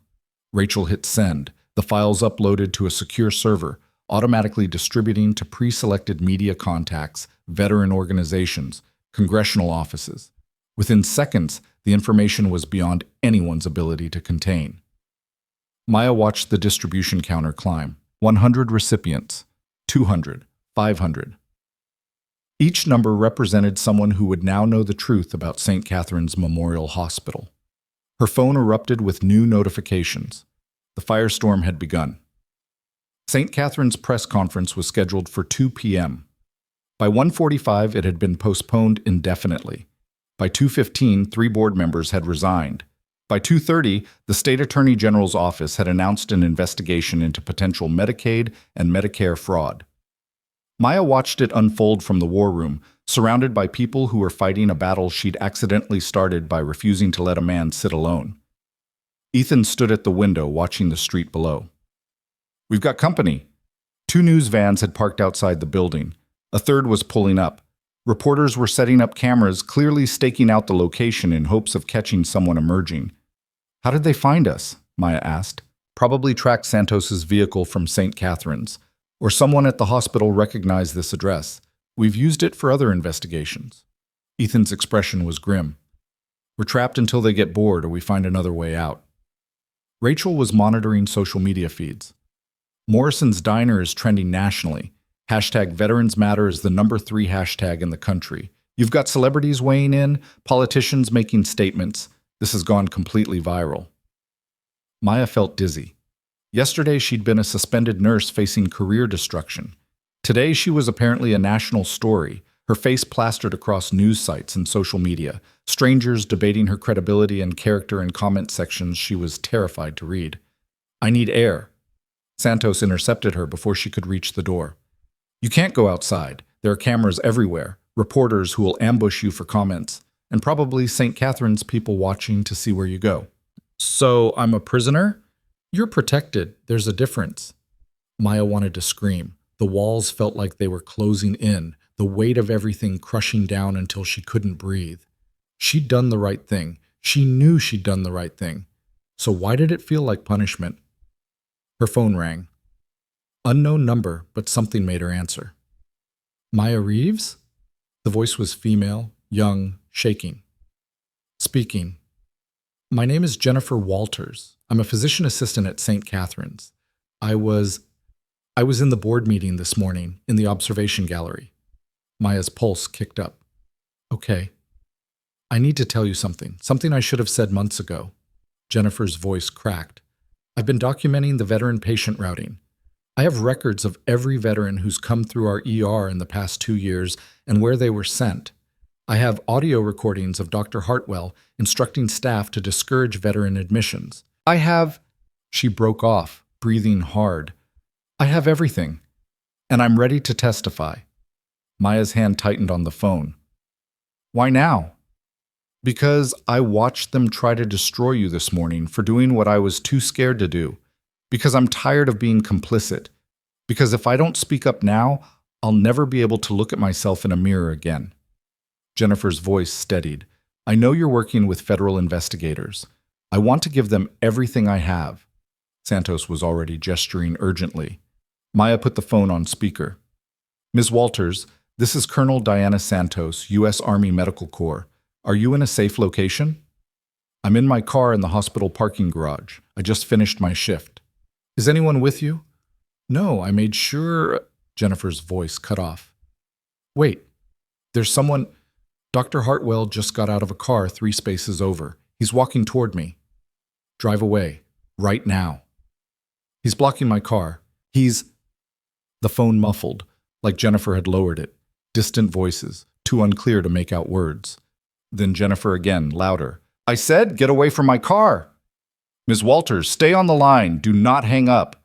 "He's trying to open my door. Oh my God, there's another man with him." The sound of a car door opening, Jennifer's scream, the phone clattering, male voices, commanding and angry. "Give me the phone, Jennifer. Get off me." "You're making a huge mistake. We can work this out. I said get off." The line went dead. Santos was already dialing, speaking rapidly into her phone.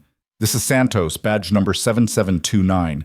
I need immediate police response to St. Catherine's Memorial Hospital parking garage. Possible assault in progress.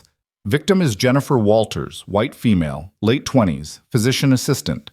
Suspects include Dr. Marcus Hartwell, chief of surgery. This is related to an ongoing federal investigation. She hung up, made another call. Ethan, I need you downstairs with the vehicle. We're going to St. Catherine's, now. That's a terrible idea, Rachel objected.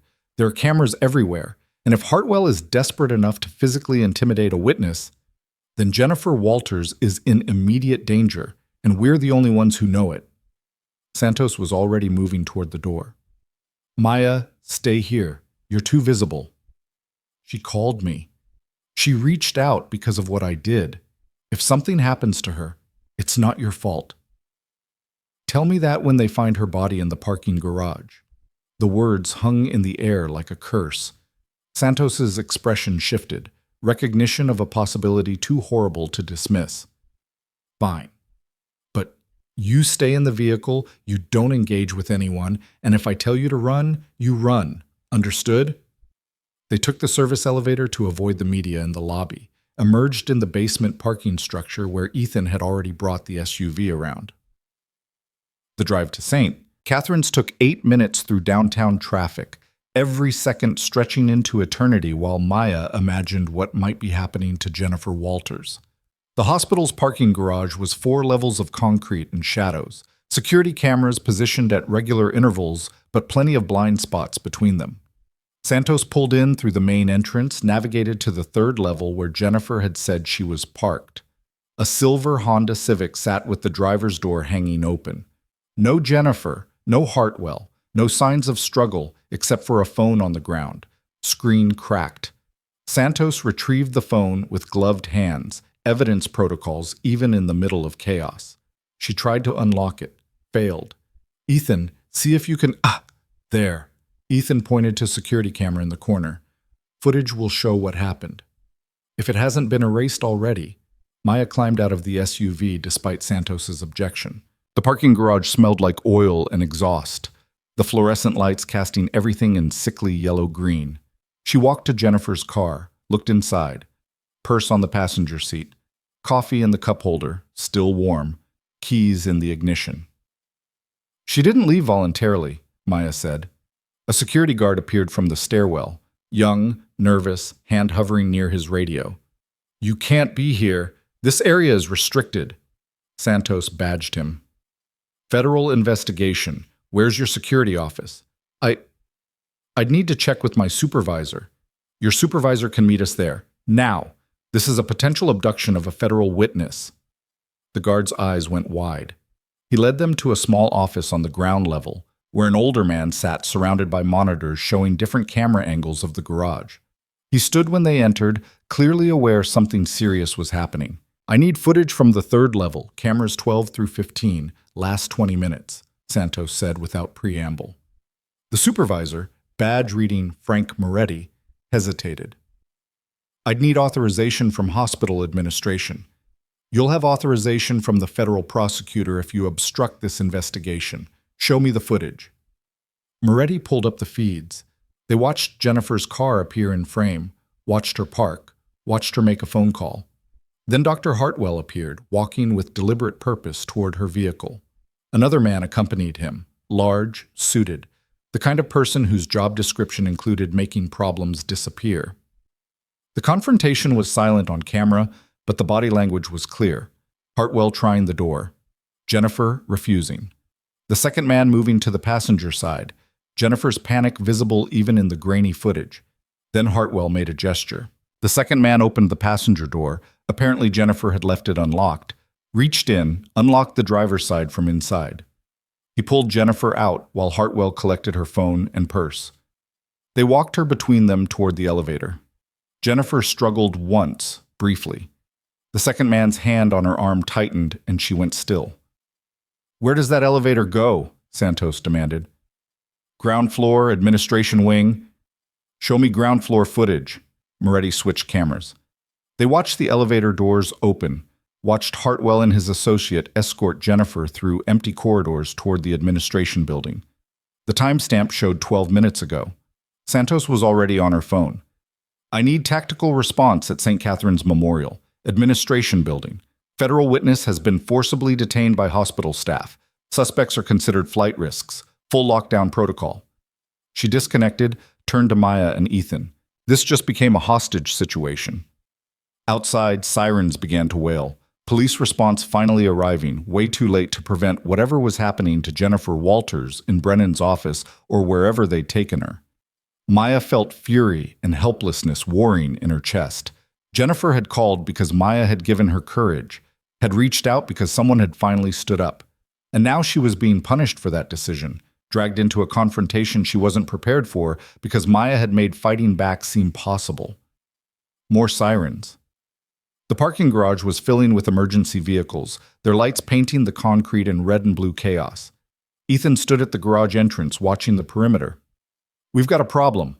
2 news helicopters circled overhead. The media had followed the police response, their cameras now capturing everything happening at St. Catherine's. Whatever Hartwell and Brennan were doing, they were doing it in front of an audience of millions. Santos's phone rang. She answered, listened, her expression darkening. Understood. We're on our way. What? Maya asked. Jennifer Walters just walked out of the administration building. Voluntary statement to police that she's fine, that there was a misunderstanding, that she'd like everyone to leave hospital property. That's impossible. We just watched them grab her. I know what we watched. But unless she's willing to say she was coerced, there's nothing we can charge them with. Santos headed toward the exit. Come on. I want to see her before Hartwell's lawyers finish whatever script they've written. Jennifer Walters stood in the hospital's main lobby, surrounded by police officers and hospital security, looking small and terrified. She held a prepared statement in shaking hands, reading mechanically. I want to clarify that there was no altercation in the parking garage. I had a voluntary meeting with Dr. Hartwell to discuss my concerns about patient care protocols. Any suggestion that I was intimidated or coerced is false. I apologize for any confusion my phone call may have caused. Her eyes never left the paper. Her voice was flat, robotic. A lawyer stood at her elbow, one of St. Catherine's attorneys, the same woman who'd been in Brennan's office during Maya's termination meeting. Santos pushed through the crowd. Ms. Walters, are you speaking freely? Jennifer finally looked up. Her eyes met Maya's across the lobby, and the terror in them was unmistakable. She opened her mouth, closed it, looked at the lawyer. Ms. Walters is not answering questions, the attorney said. She's provided her statement. This matter is closed. The matter is whatever Ms. Walters says it is. I'd like to speak with her privately. My client declines. Is that true, Ms. Walters? Do you decline to speak with federal investigators about your allegations regarding systematic veteran discrimination at this hospital? Jennifer's hands crumpled the statement. Tears were running down her face now, silent and devastating. She was shaking her head, but whether in refusal or despair was impossible to determine. Ms. Walters has nothing further to say, the attorney repeated. Any continued harassment will result in a restraining order. Santos looked like she wanted to argue, but the police were already dispersing, treating this as a resolved situation. The media was filming everything, and Maya could already imagine how this would be spun. Federal investigators harassing a hospital employee, creating drama where none existed. Jennifer walked away, flanked by hospital security and the lawyer. She didn't look back. Maya stood in the lobby, watching her go, understanding with horrible clarity what had just happened. They'd gotten to Jennifer in those 12 minutes. Threatened her, maybe. Offered her something? Definitely. Money, protection, continued employment. Or taken something away. Her job, her reputation, her safety. Whatever leverage they'd used, it had worked. She was our best witness, Maya said numbly. She's terrified, Santos corrected. There's a difference. Fear can be overcome with the right support and protection, but we need to move fast before they do this to everyone else who might testify. They walked back to the SUV through a gauntlet of cameras and shouted questions. Maya kept her head down, following Santos's back like a shield. The weight of everything, the lawsuit, the media attention, Jennifer's defeat, threatened to crush her. Inside the vehicle, Ethan broke the silence. They're good. I'll give them that. grabbing her before she could deliver evidence, flipping her in under 15 minutes, getting her to publicly recant. That's professional damage control. That's witness intimidation, Santos said, which we can't prove unless Jennifer's willing to testify about what happened in that meeting, which she clearly isn't. Maya's phone buzzed. She glanced at it, expecting more media notifications. Instead, it was a text from an unknown number. "You're next. Drop the case or what happened to Jennifer looks like mercy." She showed Santos. "Forward that to me, then block the number. We'll trace it, but it's probably a burner." Santos's jaw was tight. They're escalating, they're scared, which makes them dangerous. What do we do? We move faster than they can react.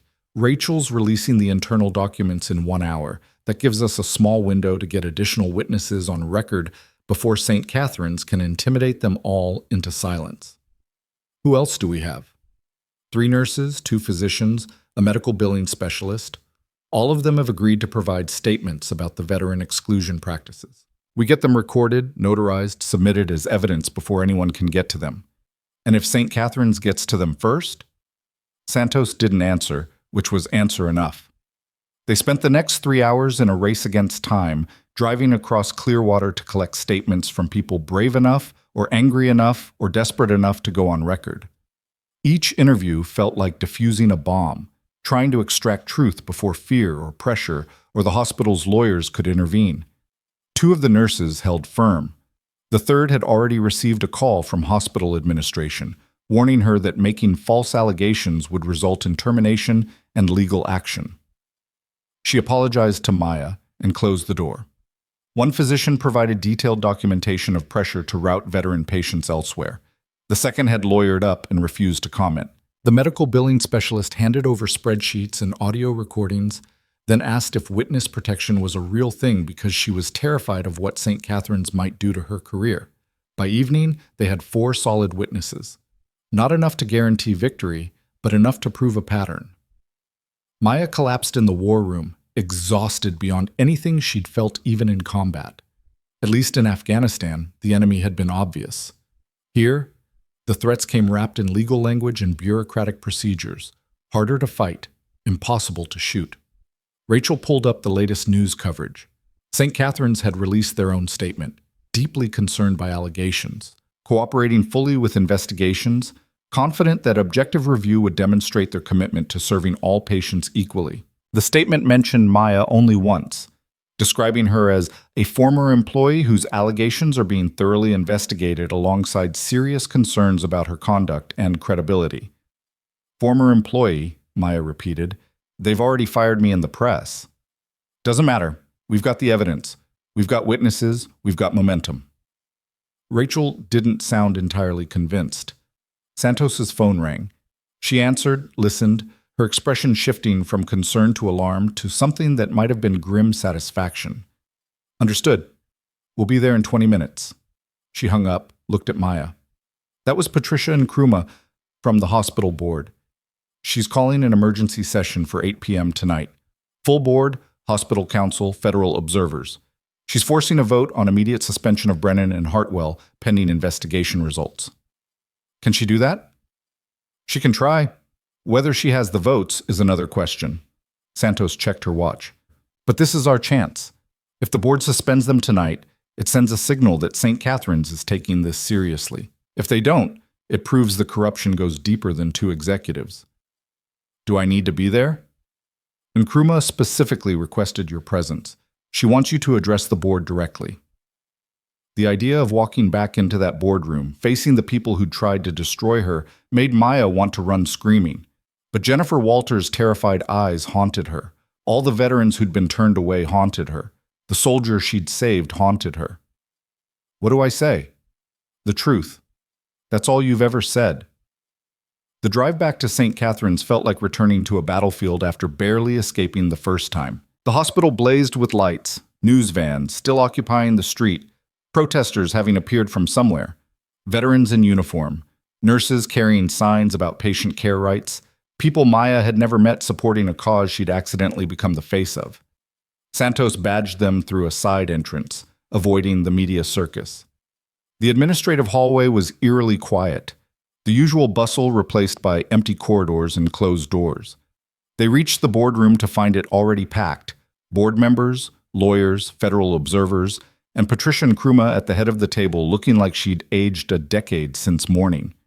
David Brennan and Marcus Hartwell sat together, their own legal team flanking them like a protective barrier. They looked at Maya with expressions of pure hatred. Nkrumah called the meeting to order. This emergency session addresses credible allegations of systematic discrimination against veteran patients at St. Catherine's Memorial Hospital. Evidence has been presented suggesting institutional policies designed to exclude veterans from care, financial incentive structures rewarding such exclusion, and retaliation against staff who question these practices. She laid out the case methodically: the internal memos, the spreadsheets, the witness statements, the documented pattern of veteran-patient routing. Each piece of evidence landed like a hammer blow. Brennan's attorney stood. These materials were obtained illegally through theft of confidential hospital documents. Any evidence derived from illegal sources should be excluded from consideration. This is a board meeting, not a criminal trial, Nkrumah said.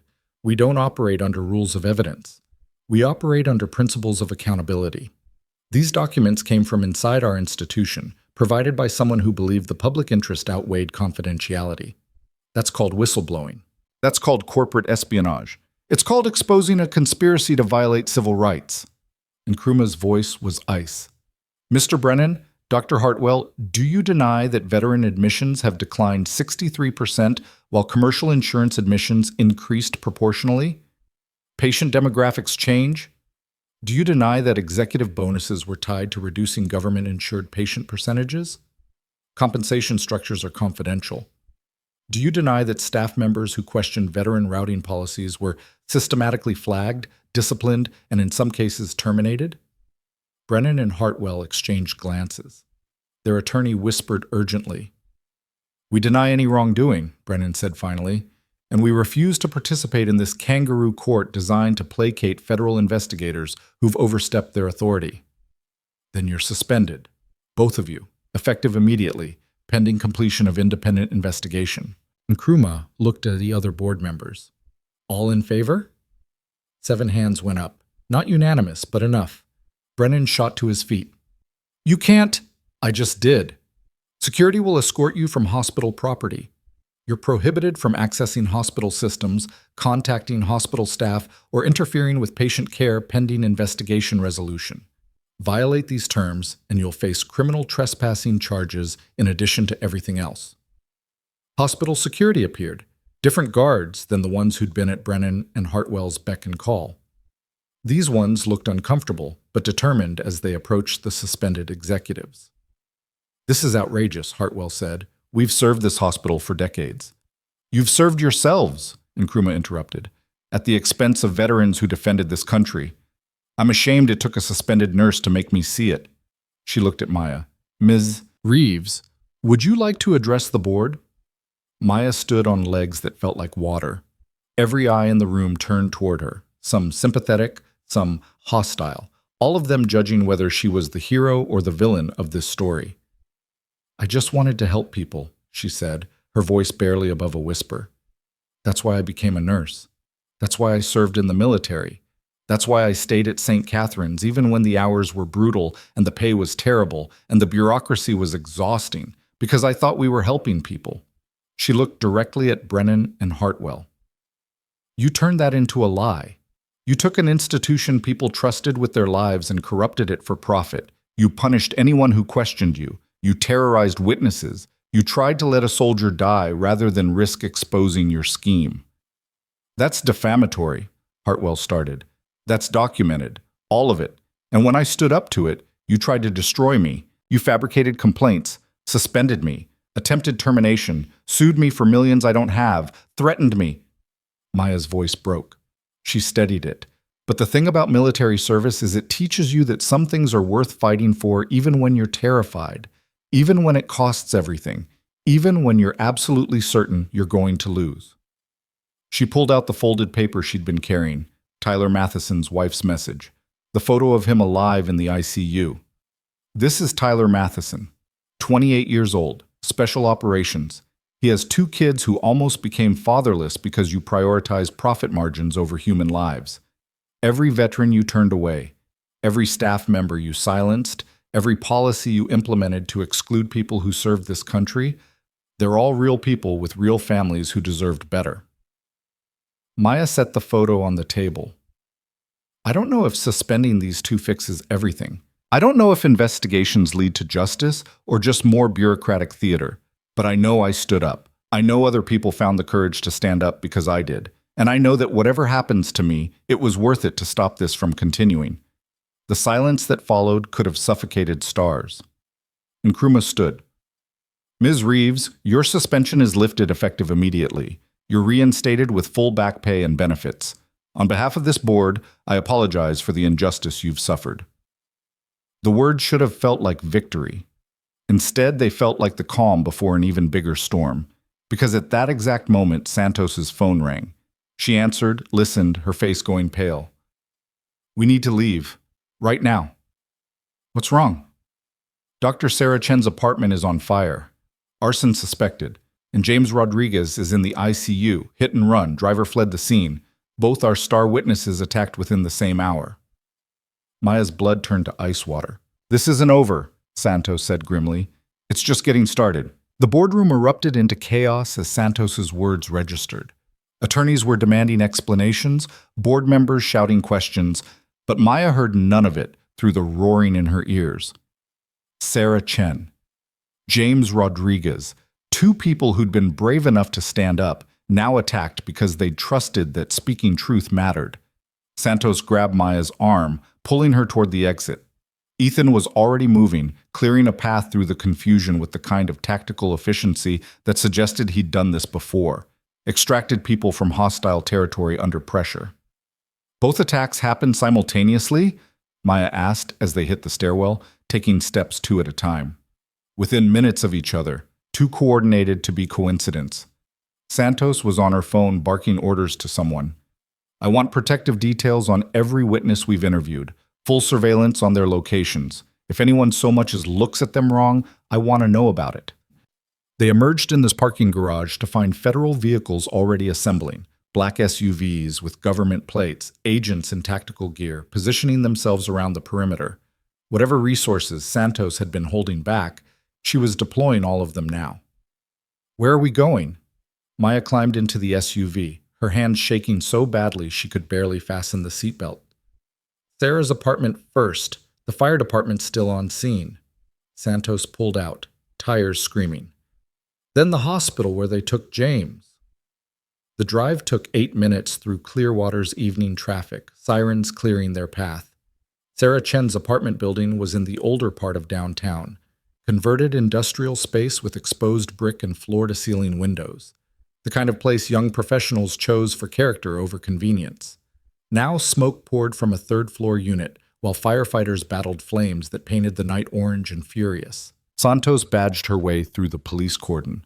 A fire marshal met them, his face streaked with soot. Arson? Santos asked without preamble. Accelerant used. Gasoline looks like. Poured through the mail slot and ignited. Designed for maximum damage, minimum subtlety. He gestured toward the building. Resident wasn't home, thank Christ. But everything she owned is gone.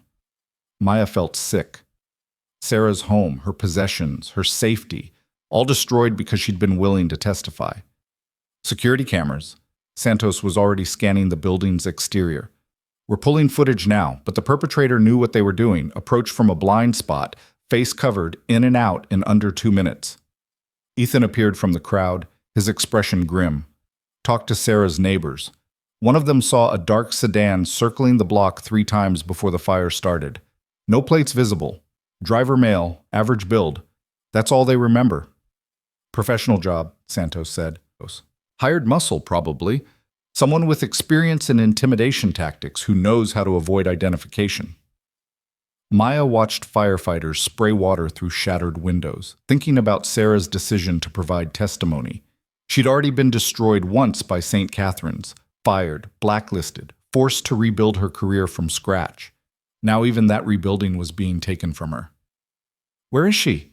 Maya asked. Safe house, federal protection. Santos checked her phone.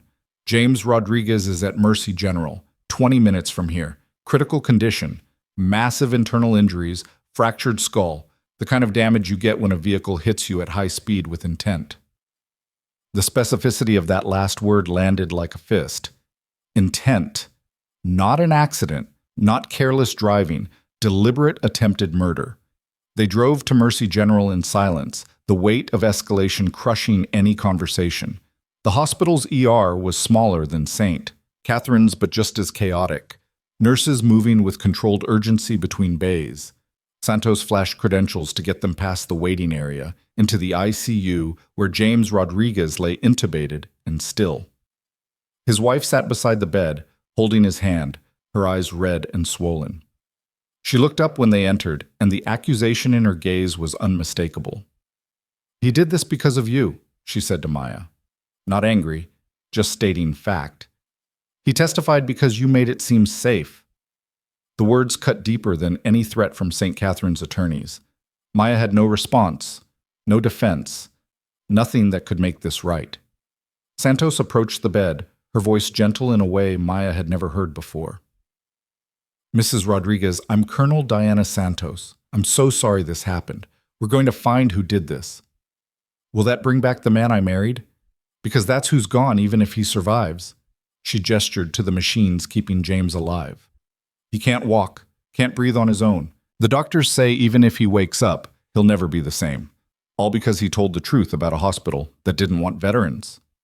The bitter irony wasn't lost on anyone. A veteran nearly killed for exposing veteran discrimination, now dependent on the very medical system that had failed him. A nurse appeared with updated vitals. Santos pulled her aside for a quiet conversation that Maya couldn't hear, but could read in their body language. Serious. Uncertain. The kind of prognosis that didn't offer hope so much as delayed despair. Back in the hallway, Santos made 3 phone calls in rapid succession. Maya caught fragments, requests for enhanced security, demands for accelerated investigation timelines, threats of federal intervention if local authorities didn't treat this as attempted murder of a federal witness. "We're losing," Maya said when Santos finally disconnected. "We're adapting. Different thing." 2 witnesses attacked in one night. Jennifer terrorized into silence. How many others are going to back out now that they've seen what happens to people who stand up? Santos leaned against the wall, exhaustion finally showing through her military bearing. "Probably all of them. That's the point of terrorist tactics. Create so much fear that resistance becomes impossible." "Then what do we do?" "We make them pay such a high price for this that they wish they'd never started." Santos straightened, some of the steel returning to her spine. "Attacking witnesses is federal obstruction of justice. It's also really, really stupid because it proves they're desperate. People don't commit arson and attempted murder unless they're terrified of what those witnesses might reveal. Or unless they're confident they can get away with it. Nobody gets away with this. Not when it's this visible, this public, this documented." Santos started walking toward the exit. "Come on, we're going back to the war room. Time to end this." The drive back downtown took them past St. Catherine's Memorial, still blazing with lights and media attention. More protesters had gathered, their numbers swelling as word spread about the attacks on Sarah and James. Veterans in uniform stood at attention, holding signs that read, "We served with honor, we deserve care with dignity, and health care is a right, not a privilege based on insurance." Rachel had the war room operating at full capacity when they arrived, every screen displaying different information feeds, 3 additional analysts working laptops, phones ringing constantly. She looked up when Santos entered, her expression fierce. "We've got them. Everything we need." She pulled up surveillance footage on the main screen. It showed a man in dark clothing approaching Sarah Chen's apartment building, clearly visible despite the attempted concealment. Rachel zoomed in, enhanced the image, froze it on a frame that showed his face partially visible beneath the hood. Meet Marcus Webb, former military police, dishonorably discharged for assault, currently employed by Sentinel Private Security Services. Which is owned by, Rachel pulled up corporate records, Hartwell Medical Consulting, LLC, Dr. Marcus Hartwell's private company. The connections blazed across the screen like a conspiracy map. Money flowing from Hartwell's consulting firm to the security company, From there to Webb's personal account, deposits made the same day as Sarah's fire. "We can prove Hartwell hired the arsonist," Santos said. "Better. We can prove he hired both attackers." Rachel pulled up more footage, this one from a traffic camera near where James Rodriguez had been hit.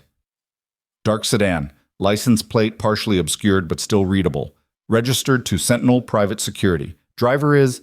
She zoomed in on the visible figure behind the wheel. Marcus Webb again, same guy, both attacks. Maya stared at the evidence, feeling something shift in her chest. Not relief exactly, but recognition that the machinery of justice might actually work if you fed it enough truth.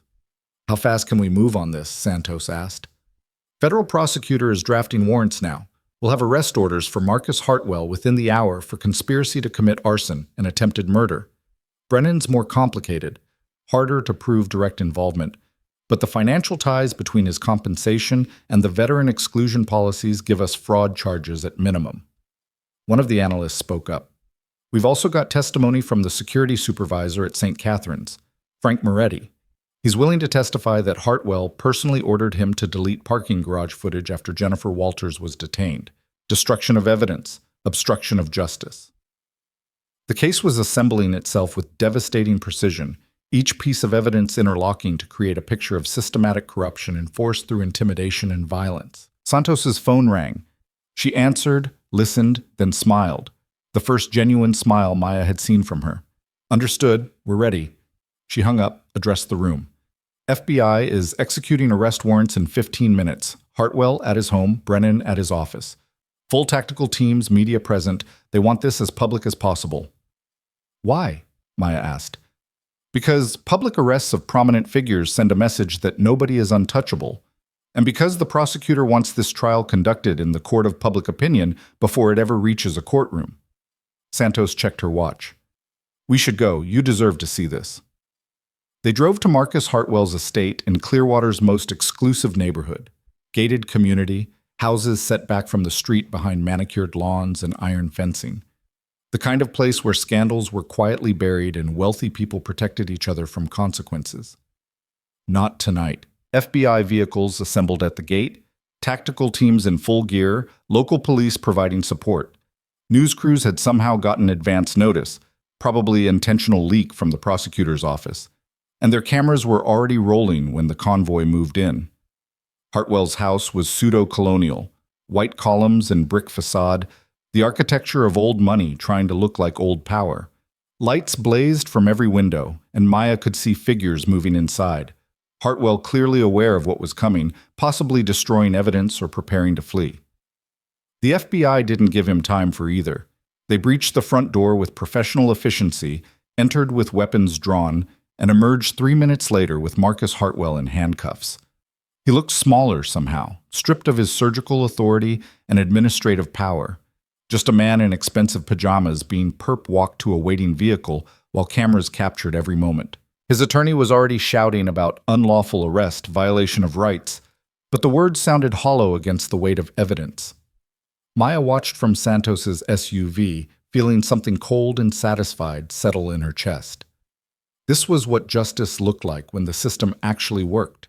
Not dramatic courtroom speeches or emotional reconciliation, but handcuffs and charges and consequences delivered with bureaucratic precision. David Brennan's arrest happened simultaneously at his office in downtown Clearwater. Rachel had arranged a live feed, and they watched on the war room screens as FBI agents escorted him out of the building he'd controlled for 15 years. He maintained more composure than Hartwell, walking with stiff dignity between federal agents, but the shame was unmistakable. By midnight, both men were in federal custody. By 1 a.m., charges had been formally filed. By 2 a.m., the story had gone international. American hospital executives arrested for discriminating against veterans, attacking witnesses, orchestrating systematic exclusion of wounded soldiers from medical care. The narrative St. Catherine's had tried to control had escaped completely, metastasized into something they couldn't spin or contain or bury in legal maneuvering. Maya sat in the war room surrounded by people who'd fought for this moment and felt nothing but exhaustion, not triumph, not vindication, just the bone-deep weariness of someone who'd been through a war and survived but couldn't quite process what that meant yet. Santos appeared with coffee that tasted like burnt dirt but was hot and caffeinated. You should rest. We've got protective detail on you, but you're safe now. The immediate threat is contained. Is it? What about whoever hired Marcus Webb? What about the board members who knew and did nothing? What about the system that allowed this to happen in the first place? We dismantle it piece by piece, and starting with the pieces we can prove. Santos sat beside her. Hartwell and Brennan will flip on each other eventually. People like that always do when they're facing real prison time. They'll give us everyone else involved to save themselves. And the victims? Sarah's apartment is still destroyed. James might never walk again. Jennifer's too terrified to leave her house. What happens to them? Civil suits, financial compensation, support services. It doesn't undo the harm, but it acknowledges it. Santos's expression was tired. Justice isn't about making everything right again, Maya. It's about making sure wrong has consequences. That's the best we can do. The next 72 hours blurred into an endless sequence of statements and depositions and interviews. Federal prosecutors wanted Maya's testimony documented in excruciating detail. Defense attorneys wanted to depose her, looking for inconsistencies. Media wanted her story, offering increasingly absurd sums for exclusive interviews. She declined everything except the official legal proceedings, letting Rachel handle media relations while she tried to process the magnitude of what had happened. St. Catherine's Memorial Hospital announced sweeping reforms, new patient admission protocols, independent oversight of veteran care, mandatory anti-discrimination training for all staff. Patricia Nkrumah was appointed interim hospital administrator, tasked with rebuilding institutional trust and implementing accountability measures. 3 more board members resigned when their financial connections to the exclusion scheme became public. 5 senior physicians were placed on administrative leave pending investigation into their roles. The hospital's insurance carrier dropped coverage, leaving St. Catherine's scrambling to find new underwriters willing to accept the risk. The financial damage was catastrophic. The reputational damage was worse. Maya returned to work on a Tuesday morning exactly 1 week after her suspension had been lifted. She walked into St. Catherine's ER expecting hostility or resentment from colleagues who'd survived while she'd fought. Instead, she found a standing ovation. Every nurse, every physician, every support staff member in the department stopped what they were doing and applauded as she entered. Not the performative applause from the hallway after the board meeting, but genuine recognition of what she'd risked and what it had cost. Dr. James Winters approached, the trauma surgeon who'd almost let Tyler Matheson die because he'd been too afraid to defy false authority. "I owe you an apology," he said quietly. "I knew what was happening. I saw the veteran patients being routed away, heard the pressure to prioritize profitable admissions. I told myself it wasn't my problem, that I was just following protocol." He met her eyes. "You showed me that silence is complicity. I'm sorry it took your courage to teach me that." Maya didn't know what to say. She settled for a nod, accepting the apology because holding grudges felt too exhausting. Her first shift back was brutal in the familiar way. Too many patients, too few resources, the constant triage of who needed care most urgently. But something had changed in the ER's culture. Nurses asked questions without fear of retaliation. Physicians pushed back against administrative pressure to discharge patients prematurely. Veterans presenting for treatment received the same immediate attention as everyone else. No routing protocols or insurance verification delays. It was a small change, maybe even a temporary one, dependent on continued vigilance and institutional memory that would fade over time. But for now, it was real. Tyler Matheson was transferred out of ICU on Maya's 3rd day back. She stopped by his room during her break, found him awake and breathing on his own, his wife beside the bed looking exhausted but hopeful. "You're the nurse," Tyler said, his voice rough from intubation, "the one who saved my life." "I'm one of many people who did their jobs that day." "No, Santos told me what happened, what you risked." He tried to sit up, winced, settled back. "Thank you doesn't begin to cover it." Maya pulled up a chair. "How are you feeling?" "Like I got hit by an IED made of bureaucracy and corruption." He managed a weak smile. "But alive. Better than the alternative." They talked for 20 minutes, about his recovery timeline, his kids who'd been terrified when military casualty notification officers appeared at their school, his wife's strength holding everything together while he'd been unconscious, normal conversation about abnormal circumstances, the kind of human connection that reminded Maya why she'd become a nurse in the first place. Before she left, Tyler's wife stopped her in the hallway. They told us what you went through, the suspension, the lawsuit, the attacks on other witnesses. She gripped Maya's hand. I need you to know that it mattered. What you did matters. Not just for Tyler, but for every veteran who'll come through these doors and receive the care they deserve because you refused to stay silent. The words broke something loose in Maya's chest, the tight knot of fear and doubt and exhaustion that had been holding her together through sheer force of will. She made it to the staff bathroom before the tears came, ugly and cathartic and necessary. She cried for Sarah Chen's destroyed apartment, for James Rodriguez fighting for his life, for Jennifer Walters too terrified to speak truth, for every veteran turned away, for every nurse silenced, for the cost of standing up and the price of staying down. When she finally emerged, eyes red but breathing steady, Ethan Cross was waiting in the hallway. Santos told me you were back on shift, he said. Wanted to check on you. I'm fine. You're not, but you will be. He gestured toward the cafeteria. Got time for terrible hospital coffee? They sat in the corner booth where Maya had spent countless breaks over the past 4 years, the familiar surroundings surreal after everything that had changed. Ethan ordered coffee black, same as he had at Morrison's diner. The symmetry felt deliberate. I need to tell you something, he said, about that day at the diner. I know you were investigating, Santos explained. Not that. Something else. Ethan wrapped his hands around his cup, the same tremor in his fingers that Maya had noticed the first time. I wasn't just there documenting discrimination. I was there because I'd hit bottom.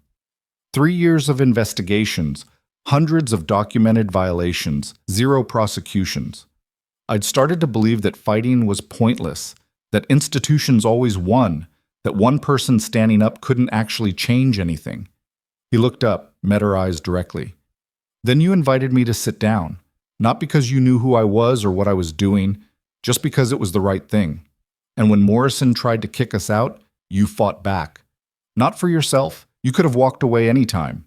You fought for me, for the principle, for the idea that people deserved basic dignity regardless of what service they'd given or what injuries they carried. I just couldn't stand watching everyone turn away. That's my point. You couldn't stand it. Most people can. Most people develop calluses over the parts of themselves that recognize injustice until they can watch terrible things happen and feel nothing. You didn't. You saw something wrong and you acted, even though it cost you everything. Ethan's voice was quiet but intense. You gave me back something I'd lost. The belief that individuals matter, that one person refusing to comply can jam the gears of a corrupt system. Maya felt heat creeping up her neck. I'm not special, you just did what nobody else was willing to do. That's the definition of special. He pulled out a folder, slid it across the table. Which is why I wanted to give you this before it becomes public. Maya opened the folder. Inside was a commendation letter from the Department of Veterans Affairs, signed by officials whose names she didn't recognize but whose titles carried weight. It praised her actions in exposing systematic discrimination, protecting veteran patients, and exemplifying the values of service above self. Beneath that was another document, a job offer from the VA Medical Center in Washington, D.C., Director of Emergency Services, overseeing veteran trauma care at the flagship facility. Salary nearly double what St. Catherine's paid, federal benefits, and a mandate to implement best practices across the VA system. I don't understand, Maya said. They want you to take what you learned here and use it to improve veteran care nationally. Train other facilities, develop protocols, build systems that protect against the kind of discrimination you exposed. Ethan leaned forward. You've become a symbol, Maya. Every veteran who's ever been turned away from care sees you as proof that speaking up matters. The VA wants to harness that, turn your experience into institutional reform. The opportunity was staggering. Leave Clearwater, leave St. Catherine's, step into a role with national impact and federal authority. Make a real difference on a scale she'd never imagined. What if I'm not qualified? You took down a hospital conspiracy through sheer stubborn refusal to accept injustice. You're overqualified. Ethan smiled. But you don't have to decide now. The offer's open-ended, whenever you're ready. Maya folded the papers carefully, tucked them back into the folder. Thank you for believing I could do this in the first place. Thank you for proving I was right. Her shift ended at midnight. Maya walked out of St. Catherine's into autumn air that smelled like rain and possibility, her body exhausted but her mind finally quiet. The protesters had dispersed, the news crews moved on to other stories, the crisis that had consumed her life for 2 weeks slowly fading into the background noise of institutional memory. Her phone buzzed. A text from Santos. Federal grand jury indicted Hartwell and Brennan. Trial set for January. Your testimony will be required. Are you ready? Maya typed back, yes. Another text, this one from Rachel. 60 Minutes wants an interview. CBS, evening news, morning shows, everyone's asking, still saying no? Maya considered. The story was already public, her face already associated with the case. Refusing interviews wouldn't protect her privacy. That was gone. But controlling her narrative, speaking truth in her own words instead of letting others define her, maybe that mattered. I'll do one. 60 Minutes. On my terms. The final text came from a number she didn't recognize, but the message made the sender clear. This isn't over. You destroyed careers, ruined lives, turned an institution against itself. There will be consequences. Maya stared at the threat, feeling a spike of fear that was becoming familiar. She screenshot the message, forwarded it to Santos, then blocked the number. She'd learned something important over the past 2 weeks. Fear wasn't a reason to stop. It was just information to factor into decisions, and she'd already made her decision. The drive home took her past Morrison's diner. She slowed, seeing that it had reopened despite the social media backlash. New management, according to the sign, new policies. A placard in the window read, "All who served are welcome here." Small victory. Maybe performative, but visible. Maya's apartment welcomed her with the particular emptiness of spaces designed for one. She showered, changed into comfortable clothes, made tea she didn't drink. The folder from Ethan sat on her kitchen counter, the VA job offer like a door to a future she hadn't imagined. She pulled out her laptop, opened the news coverage she'd been avoiding. The stories were surprisingly balanced, some painting her as a hero, others suggesting she'd overreacted, most acknowledging the complexity of institutional corruption and individual courage. One article from a national veterans organization particularly struck her. When one nurse's courage exposed a system's failure. It detailed not just her story, but the broader pattern of veteran healthcare discrimination, using St. Catherine's as a case study of what happened when profit motive corrupted institutional mission. The comments section was predictably chaotic, supporters praising her, critics questioning her motives, trolls being trolls. Maya closed the laptop before she could read too deeply, knowing that strangers' opinions mattered less than what she could live with. Her phone rang. Patricia Nkrumah. I hope I'm not calling too late, Nkrumah said. I'm awake. I wanted you to hear this from me before it becomes official tomorrow. The board voted unanimously to create a new position, Patient Advocacy Director. Someone whose entire job is investigating complaints, protecting whistleblowers, and ensuring that patient care takes priority over institutional interests. She paused. We want to offer you the position. Maya sat down hard on her couch. I'm not an administrator. You're someone who proved that protecting patients matters more than protecting institutions. That's exactly what this role requires. Nkrumah's voice was earnest. I know you have other opportunities. I saw the VA offer. Ethan mentioned it. But St. Catherine's needs you, Maya. We need someone who won't accept easy answers or convenient excuses. Someone who will hold us accountable. I need to think about it. Take all the time you need. The position will be here when you're ready. After the call ended, Maya sat in darkness thinking about futures and choices and the strange paths that led from inviting a stranger to share a table to being offered positions of national significance. The knock on her door made her jump. She checked the peephole. Santos, alone, holding a bottle of wine. Figured you could use company, Santos said when Maya opened the door. Or at least alcohol. They sat on Maya's tiny balcony overlooking Clearwater's downtown, drinking wine that was too good for paper cups, but those were all Maya had. Santos had changed out of her uniform into civilian clothes, jeans and a sweater, looking almost human without the military bearing. "How are you holding up?" Santos asked. "I don't know. Ask me in 6 months when I'm not operating on pure adrenaline and spite." Santos laughed, the sound genuine and warm. "Fair answer. For what it's worth, you handled this better than most people would. Combat veterans, federal agents, trained investigators. I've seen all of them crack under less pressure than what you endured. I had help. You had support. You provided the courage." Santos took a long drink. "I've been doing this work for 8 years. Know how many cases actually result in prosecution? About 12%. Most whistleblowers back down or get destroyed before we can build a case. Most institutions are better at covering up than we are at uncovering. Most corrupt people get away with it because fighting them is too expensive and too exhausting. Not encouraging. Not meant to be. Just context for what you accomplished. Hartwell and Brennan are facing federal charges. St. Catherine's is implementing real reforms.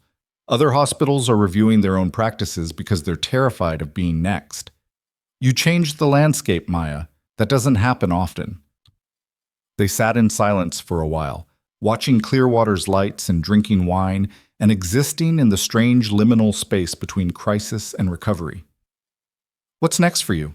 Maya asked eventually. "Another investigation, probably. Another institution that needs burning down. Another whistleblower who needs protecting." Santos smiled grimly. "The work's never done. But this case, your case, this is the one I'll remember. The one that reminded me why I do this. Because someone has to? Because sometimes someone does. And it actually matters." Santos left around 2 a.m., taking the empty wine bottle with her and leaving Maya slightly drunk and deeply tired. Sleep came fast and dreamless, the kind of rest that only arrives after extended periods of crisis finally resolve.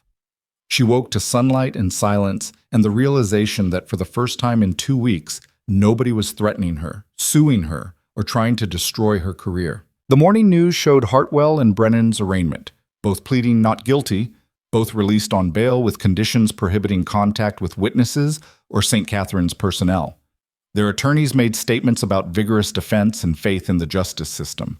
Nobody believed them. Public sentiment had crystallized firmly against the accused. Even traditionally conservative news outlets were calling the veteran exclusion scheme indefensible and un-American.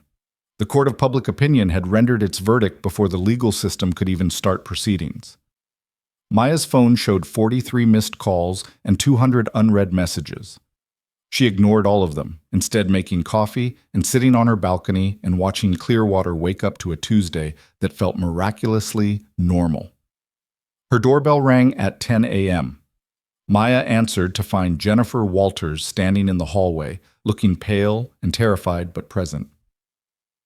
"I need to talk to you," Jennifer said. Maya let her in.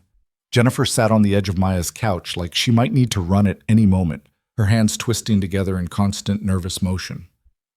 "I lied," Jennifer said without preamble. "When I said there was no altercation with Hartwell, when I recanted my testimony, all of it was lies. I know. They threatened me. Hartwell and his lawyer. They showed me documents they'd fabricated suggesting I'd been stealing medications, falsifying patient records. Said if I testified, those documents would be sent to the state medical board and the police. I'd lose my license, face criminal charges, never work in healthcare again." Jennifer's voice shook. "I have student loans. I'm a single mother. I just couldn't risk everything." "It's okay." "It's not okay. You risked everything. Sarah and James were attacked because they stood up, and I stayed silent because I was too afraid." Tears streamed down Jennifer's face. "But I can't live with it. I can't look at my daughter and teach her to stand up for what's right while I'm hiding from the truth." Maya sat beside her. "What do you want to do?" "I want to testify. Real testimony, everything I saw and documented. I want to give federal prosecutors the recordings and evidence I collected. I want—" Jennifer's voice broke. "I want to stop being so afraid all the time. The threats were real. Hartwell's people will come after you. Let them. He's in federal custody facing criminal charges. What else can they do that's worse than living as a coward? Jennifer pulled out a flash drive.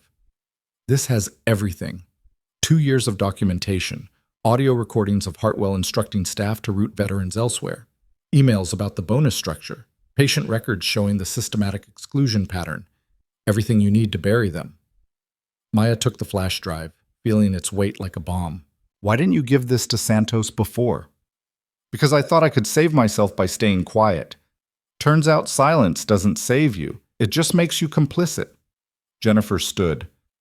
Tell Colonel Santos I'm ready to make an official statement. Tell her I'll testify at trial. Tell her whatever she needs from me, she's got it. After Jennifer left, Maya sat holding the flash drive and thinking about courage and fear and the 1,000 ways people found strength they didn't know they possessed. She called Santos. We just got our star witness back, Maya said, and she brought evidence. The next 3 hours were a blur of federal agents, encrypted file transfers, attorneys reviewing documentation with expressions of predatory satisfaction. Jennifer's recordings were damning. Hartwell's voice clearly audible, instructing staff on how to discourage veteran admissions, discussing bonus payments tied to exclusion metrics, coordinating with board members about maintaining the scheme. The evidence was so comprehensive, so detailed, so utterly incriminating that even Hartwell's expensive attorneys would struggle to construct a defense. By afternoon, federal prosecutors had filed additional charges: racketeering, conspiracy to defraud the government, witness tampering. The case against Hartwell had evolved from serious to catastrophic, the kind of prosecution that ended with decades in federal prison rather than negotiated settlements. Brennan's attorneys immediately requested a meeting about cooperation and plea bargaining. The dominoes were falling. Maya watched it unfold from the war room, surrounded by people who'd fought for this outcome. Rachel was already drafting press releases. Ethan was coordinating with other veteran advocacy groups to ensure the momentum translated into policy reform.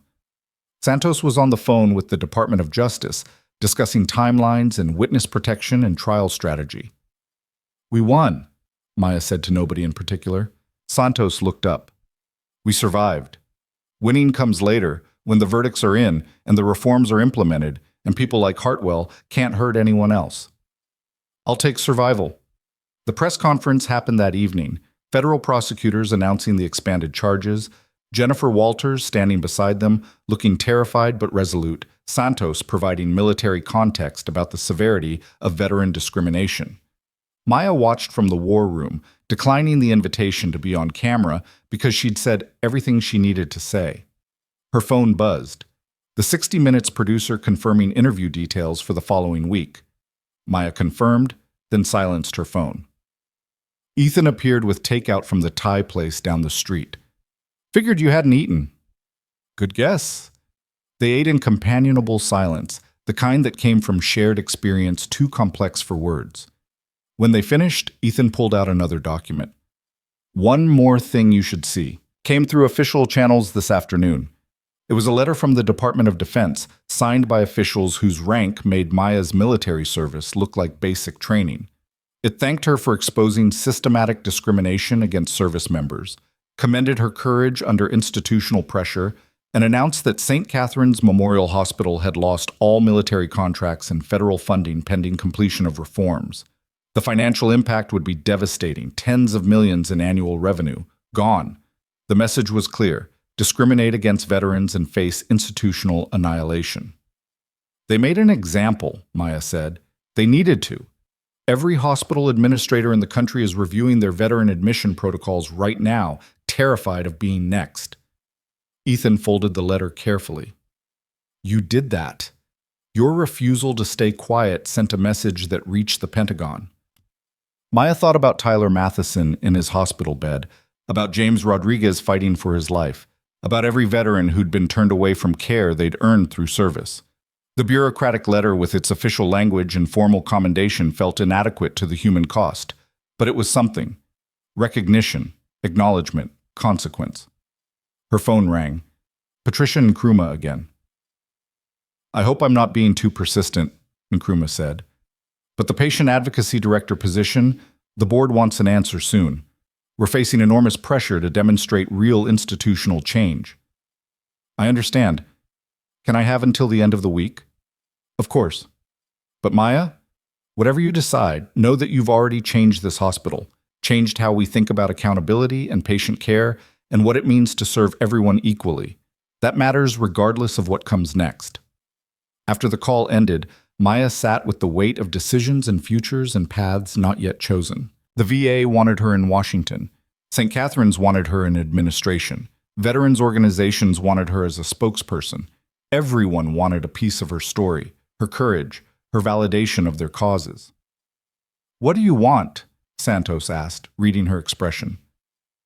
"I want to take care of patients. That's all I ever wanted." "So do that. Everything else is noise." Santos began packing up her laptop. "Take the job that lets you do the most good in the way that matters to you. The rest, advocacy, reform, public profile, it'll happen whether you chase it or not. You're a symbol now. Might as well be a symbol doing work you actually care about." The wisdom in that felt like permission to stop performing courage and just exist as someone trying to help people. Maya spent the rest of the evening in her apartment, thinking about choices and consequences and the strange paths that led from one moment of human decency to institutional transformation. She pulled out both job offers, VIA director in Washington, patient advocate at St. Catherine's. Both represented opportunities to make a difference.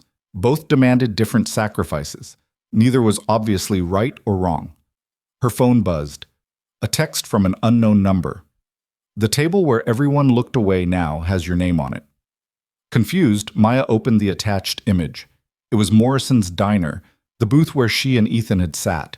A small placard mounted on the wall above it, reserved for those who served. In honor of Nurse Maya Reeves, who reminded us that service doesn't end when the uniform comes off. Maya stared at the photo, feeling something warm and uncomfortable expanding in her chest. She'd just wanted to let someone sit down. Now apparently she had a memorial plaque in a diner. The absurdity of it made her laugh. The first real laugh in 2 weeks, cathartic and slightly hysterical. She was a symbol, a movement, a cautionary tale and an inspiration and a case study and whistleblower protection and 100 other things that had nothing to do with who she actually was. But beneath all of that, she was still just a nurse who'd invited a stranger to share a table because leaving him standing there felt wrong. Everything else, the investigation, the arrests, the reforms, the national attention, had spiraled out from that single moment of basic human decency. Her phone rang one last time, Santos, voice tight with an emotion Maya couldn't identify. "Turn on the news, Channel 7, now." Maya grabbed her remote, pulled up the local station. The anchor was mid-story, her expression somber. "Federal custody, death appears to be self-inflicted. Dr. Marcus Hartwell was found unresponsive in his holding cell at approximately 9 p.m. this evening. Medical personnel were unable to revive him. An investigation into the circumstances is ongoing, but sources close to the situation suggest—" The anchor's voice continued, but Maya had stopped hearing. Hartwell was dead. The architect of the veteran exclusion scheme, the man who'd ordered attacks on witnesses, who'd systematically corrupted an institution meant to help people, gone before he could ever face trial. Maya's phone exploded with calls and messages. She ignored them all, sitting in shocked silence while the news cycled through the story's implications. No trial meant no testimony. No testimony meant no public airing of evidence. No evidence meant the full scope of the conspiracy might never be completely exposed. Santos appeared at her door 20 minutes later, letting herself in with the spare key Maya had given her. "Convenient timing," Santos said without preamble. "You think he was murdered?" "I think a man facing decades in federal prison suddenly dying before he can testify against more powerful people is suspicious as hell." Santos collapsed onto Maya's couch. "But I also think proving it will be nearly impossible. Prison deaths get investigated, but if it's ruled suicide, the case closes." "What about Brennan?" "He's got the best lawyers money can buy and no co-conspirator to testify against him. His attorneys are already preparing to argue that Hartwell was solely responsible, that Brennan was merely following medical advice from his chief of surgery." Santos's expression was bitter. "We might get him on fraud charges, maybe some conspiracy counts. But the big case, the systematic discrimination, the witness attacks, the institutional corruption, that case just got a lot harder to prove without Hartwell's testimony. Maya felt something cold settling in her stomach. So he wins. He survives. Different thing. His reputation is destroyed, his career is over, he'll probably face some charges and penalties. But real accountability? Prison time commensurate with the harm he caused? Santos shook her head. That's a lot less certain now. They sat in silence while Maya processed this new reality. She'd risked everything, endured threats and lawsuits and character assassination. Sarah Chen had lost her home. James Rodriguez might never walk again. Jennifer Walters had overcome terror to provide testimony. And Marcus Hartwell had escaped justice by dying in federal custody under circumstances that would never be fully explained. Tell me it mattered, Maya said quietly. Tell me all of this wasn't for nothing. Santos met her eyes. It mattered. St. Catherine's is implementing reforms. The VA is investigating veteran care nationally. Other hospitals are changing policies. Hundreds, maybe thousands of veterans will receive better care because you stood up. She paused. That's not nothing, even if Hartwell escaped trial. But he escaped. Yes, the powerful often do. Santos's voice was hard with experience. That's why we keep fighting. Because occasionally, rarely, they don't escape. And because even when they do, we can limit the damage they cause and protect the next generation of victims. Maya thought about Tyler Matheson recovering, about the patient advocacy director position, about the VA job offer, about all the ways the fight continued even after individual battles ended ambiguously. I'm taking the St. Catherine's position, she said. Patient advocacy director. I'm staying here. Santos smiled, surprising and genuine. Good. They need you. The institution needs someone who won't let them forget what happens when profit matters more than people. And if they try to silence me again? Then you fight again. That's the job. Santos stood, headed toward the door. Get some rest, Maya. Tomorrow's going to be chaos. Media reaction to Hartwell's death, conspiracy theories, demands for investigation. You'll need your strength. After Santos left, Maya stood at her window watching Clearwater's lights and thinking about justice and accountability and the messy reality of fighting institutions designed to protect themselves. Hartwell was dead. Brennan would probably negotiate a plea. The board members would resign quietly. Life would continue, slightly better for some people, unchanged for others, the gears of institutional medicine grinding forward with or without accountability. But St. Catherine's had a patient advocacy director now. Veterans were being admitted for care without discriminatory routing. Nurses felt empowered to question unethical practices. The system had been forced to acknowledge its failures and implement reforms. Small victories, imperfect justice, better than nothing. Maya's phone buzzed one final time. A text from Ethan. Hartwell's death changes the trial timeline, but not the mission. Tomorrow we start building the case against everyone else. Are you ready? Maya looked at her reflection in the window, exhausted, slightly drunk on cheap wine, still wearing scrubs from her shift because she hadn't bothered changing. She looked exactly like someone who'd been through hell and survived, which was accurate. She typed back, I'm ready. But as she set down her phone and prepared for bed, Maya couldn't shake the feeling that Hartwell's death was less an ending than a beginning. Someone had wanted him silenced, someone with enough power to reach into federal custody, someone who remained free while Hartwell became a convenient scapegoat whose death closed certain avenues of investigation. The real conspiracy, the network of corruption that had allowed systematic veteran discrimination to flourish unchecked, that fight was just starting. And Maya had just agreed to stand at the center of it, armed with nothing but institutional authority and a stubborn refusal to accept that powerful people could hurt the vulnerable without consequence. She fell asleep thinking about tables where everyone looked away and wondering how many people were still standing in diners across America, waiting for someone brave or stupid, or decent enough to invite them to sit down. The morning after Hartwell's death broke gray and cold, Clearwater wrapped in fog that made the downtown skyline look like it was dissolving. Maya woke to her phone vibrating with news alerts, speculation about suicide versus foul play, demands for investigation, conspiracy theories multiplying faster than facts could contain them. She silenced the notifications and made coffee strong enough to function as a weapon. Her first day as St. Catherine's patient advocacy director started in 4 hours, and she needed to be sharp for whatever chaos awaited. The doorbell rang at 7 a.m.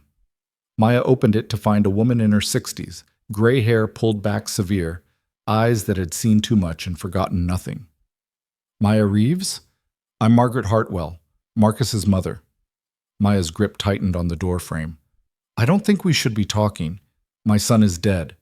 I need you to know something before the lies become permanent. Margaret's voice was steady but rough, like she'd been crying for hours. May I come in? Every instinct screamed to close the door, call Santos, protect herself from whatever trap this might be. But something in Margaret's expression, raw grief mixed with desperate determination, made Maya step aside. They sat in Maya's living room, uncomfortable and tense. Margaret clutched a leather portfolio like a lifeline. Marcus wasn't a good man, she said without preamble. I know that. I've known it for years.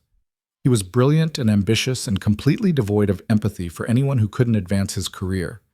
She opened the portfolio, pulled out documents. But he didn't kill himself. My son was many things, but a coward wasn't one of them. He would have fought these charges, convinced he could win because he always won. Mrs. Hartwell, I can't... He called me the night before he died. From federal custody, supervised call. He told me he'd made copies of everything. Every document, every communication, every piece of evidence proving who else was involved in the veteran exclusion scheme. He said if anything happened to him, I should make sure those copies reached federal investigators. Margaret slid the documents across the coffee table. This is everything: names, financial transactions, board members who profited, politicians who received donations in exchange for overlooking violations. The complete conspiracy. Maya stared at the papers like they might explode. Why give this to me? Because you're the only person involved in this mess who actually seems to care about truth more than self-preservation. Margaret's eyes were fierce. My son hurt people. He deserves to be remembered for that. But he also deserves justice for his murder, and the people who killed him deserve to be exposed for what they are. You're certain he was murdered? Marcus had detailed suicide watch protocols because the prosecutors anticipated this exact scenario. He was checked every 15 minutes. The timeline doesn't work for self-inflicted death. The medical examiner's preliminary report shows inconsistencies in the ligature marks, suggests he was unconscious before the hanging. Margaret's hands trembled. Someone got to him, someone with enough access and authority to bypass federal security, and now they're going to let his death close the investigation before the full scope of corruption gets exposed. Maya picked up the documents, scanning names that made her stomach drop. 3 current congressmen, a state senator, the CEO of Clearwater's largest insurance provider, board members from 4 other hospitals, a network of corruption that made St. Catherine's look like a pilot program for nationwide veteran discrimination. This is bigger than I thought. It's enormous. And Marcus was just the architect they're sacrificing to protect everyone else. Margaret stood, her grief and anger barely contained. Use these documents. Finish what you started. Don't let my son's death be the end of accountability. After Margaret left, Maya sat holding evidence that could bring down powerful people across multiple states. Her hands shook as she photographed every page, uploaded them to encrypted cloud storage, then called Santos. I need you here, now, and bring federal prosecutors. The war room transformed into command center within an hour. Santos, 2 federal prosecutors, an FBI agent specializing in public corruption, and Rachel monitoring media response as the story evolved. Margaret Hartwell's documents spread across tables like a map of institutional rot. This changes everything, one prosecutor said, a sharp-eyed woman named Catherine Oakes who'd built her career on taking down corrupt officials. If we can verify these financial transactions, we're looking at RICO charges, conspiracy to defraud the government, potentially dozens of defendants across multiple jurisdictions. Verify how? Maya asked. Won't they have destroyed evidence once they knew Hartwell had copies? Financial records are harder to destroy than people think. Banks keep backups, auditors maintain files, digital transactions leave traces. Oakes was already on her phone deploying resources. We move fast, hit them before they can coordinate their defense. Simultaneous raids, freeze their assets, make it impossible to lawyer their way out. Santos pulled up surveillance footage from the federal detention center where Hartwell had died. I've got contacts inside. They're willing to leak security recordings that show irregularities the official investigation is ignoring. The footage played on the main screen, guards leaving their posts during the critical 15 minutes, security cameras mysteriously malfunctioning in Hartwell's cell block, a maintenance worker with no verifiable employment record accessing the area minutes before Hartwell's body was discovered. "That's not suicide," the FBI agent said flatly. "That's assassination with plausible deniability."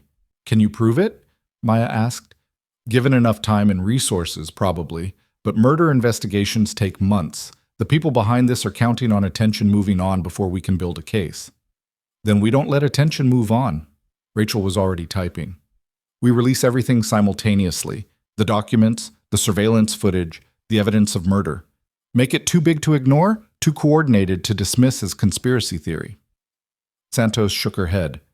"Release that footage, and we tip off everyone involved. They'll destroy evidence, flee jurisdiction, create legal obstacles that take years to untangle. So we're trapped between moving too fast and moving too slow." Maya looked at the documents, at the names of powerful people who'd profited from excluding veterans from healthcare. She thought about Tyler Matheson asking if dying hurt, about James Rodriguez fighting for his life, about every soldier who'd served and then been turned away when they needed help most. "We do both," she said. "Release enough to create public pressure and media scrutiny, hold back enough to prevent evidence destruction, force them to react publicly while federal investigators move quietly." Oakes considered this. "Controlled leak. Release the veteran discrimination evidence, the financial connections to St. Catherine's, proof of systematic conspiracy. But hold back the murder evidence and the biggest names until we've secured warrants and frozen assets." "How long would that take?" 72 hours if we prioritize this. Maybe less if we can get emergency judicial authorization." Rachel pulled up a mock press release. "I can have the discrimination evidence packaged and distributed to every major outlet within an hour. By tonight, it'll be the lead story nationally. By tomorrow, congressional hearings will be scheduled." The decision crystallized with brutal clarity. They would expose the conspiracy publicly while building the criminal case privately. Risky, but better than the alternatives of silence or premature revelation. "Do it," Santos said. "But Maya stays protected. She's already a target. This makes her a priority one." "I'm not hiding," Maya objected. "You're not dying either. Federal protection, secure location, no public appearances until the arrests are made." Maya wanted to argue, but the memory of Hartwell's convenient death was too fresh. Someone had reached into federal custody to eliminate a threat. They could certainly reach a nurse in a Clearwater apartment. The next 72 hours blurred into organized chaos. Rachel's controlled leak detonated across national media, cable news running continuous coverage, newspapers dedicating front pages to the scandal, congressional representatives falling over themselves to demand investigations and reforms. The document showed a network of corruption spanning 8 states, 17 hospitals, and dozens of officials who'd accepted donations or kickbacks in exchange for overlooking systematic veteran discrimination. The financial incentive structure was devastatingly clear: exclude expensive veteran patients, maximize profitable commercial insurance admissions, distribute bonuses to executives and politicians who maintain the system. Public outrage was immediate and volcanic. Veterans organizations mobilized protests at every implicated hospital. Congressional switchboards crashed from constituent calls demanding accountability. The Department of Veterans Affairs announced emergency audits of civilian healthcare facilities with military contracts. Maya watched from a safe house outside Clearwater, an anonymous rental in the suburbs, federal marshals rotating through security shifts.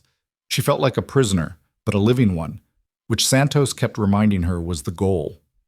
Ethan visited on the second day, bringing updates and takeout that was better than anything the marshals provided.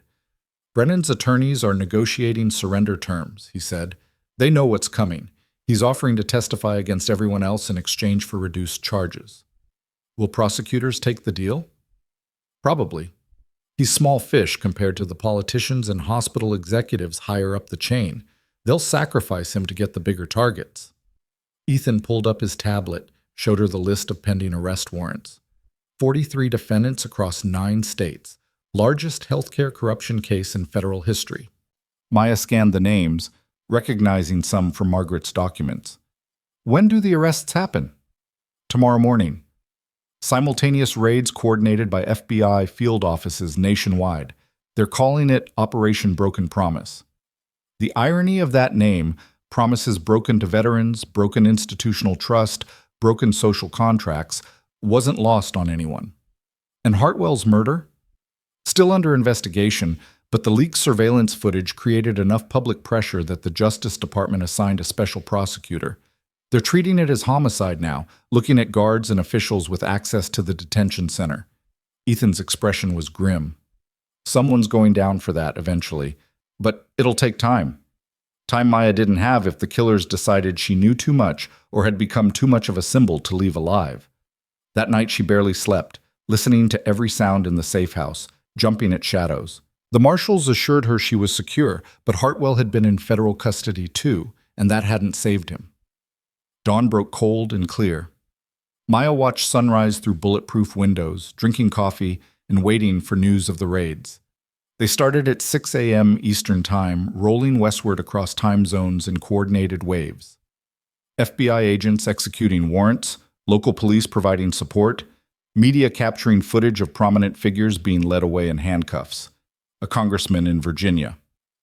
Hospital administrators in North Carolina. Board members from facilities in Ohio, Michigan, Illinois. The scope was staggering. People who'd built careers on institutional power being stripped of authority and dignity in front of cameras broadcasting to millions. By noon, 37 arrests had been made. By evening, all 43 defendants were in custody, their assets frozen, their attorneys scrambling. Rachel called with updates every hour. This is the lead story globally. International media picking it up, framing it as American healthcare corruption, systemic veteran mistreatment. You're being mentioned by name in every article, the nurse who exposed the conspiracy. I just invited someone to sit down. You started a movement. Own it. Maya wasn't sure she wanted to own anything except the right to return to normal life, but normal had evaporated the moment she'd met Ethan Cross's eyes across Morrison's diner. Santos arrived that evening with news that shifted everything. We've got a confession. One of the guards from Hartwell's detention center broke under interrogation.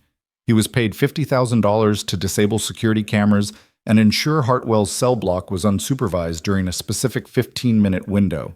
He didn't know what would happen, claims he thought it was just facilitating contraband delivery. Who paid him? Attorney named Richard Vaughan. He's general counsel for Sentinel Healthcare Group, the umbrella corporation that owns 12 hospitals, including St. Catherine's. And he just became our priority witness. Will he flip? He's already negotiating immunity in exchange for testimony about who ordered the hit. My money's on the CEO, Marcus Chen.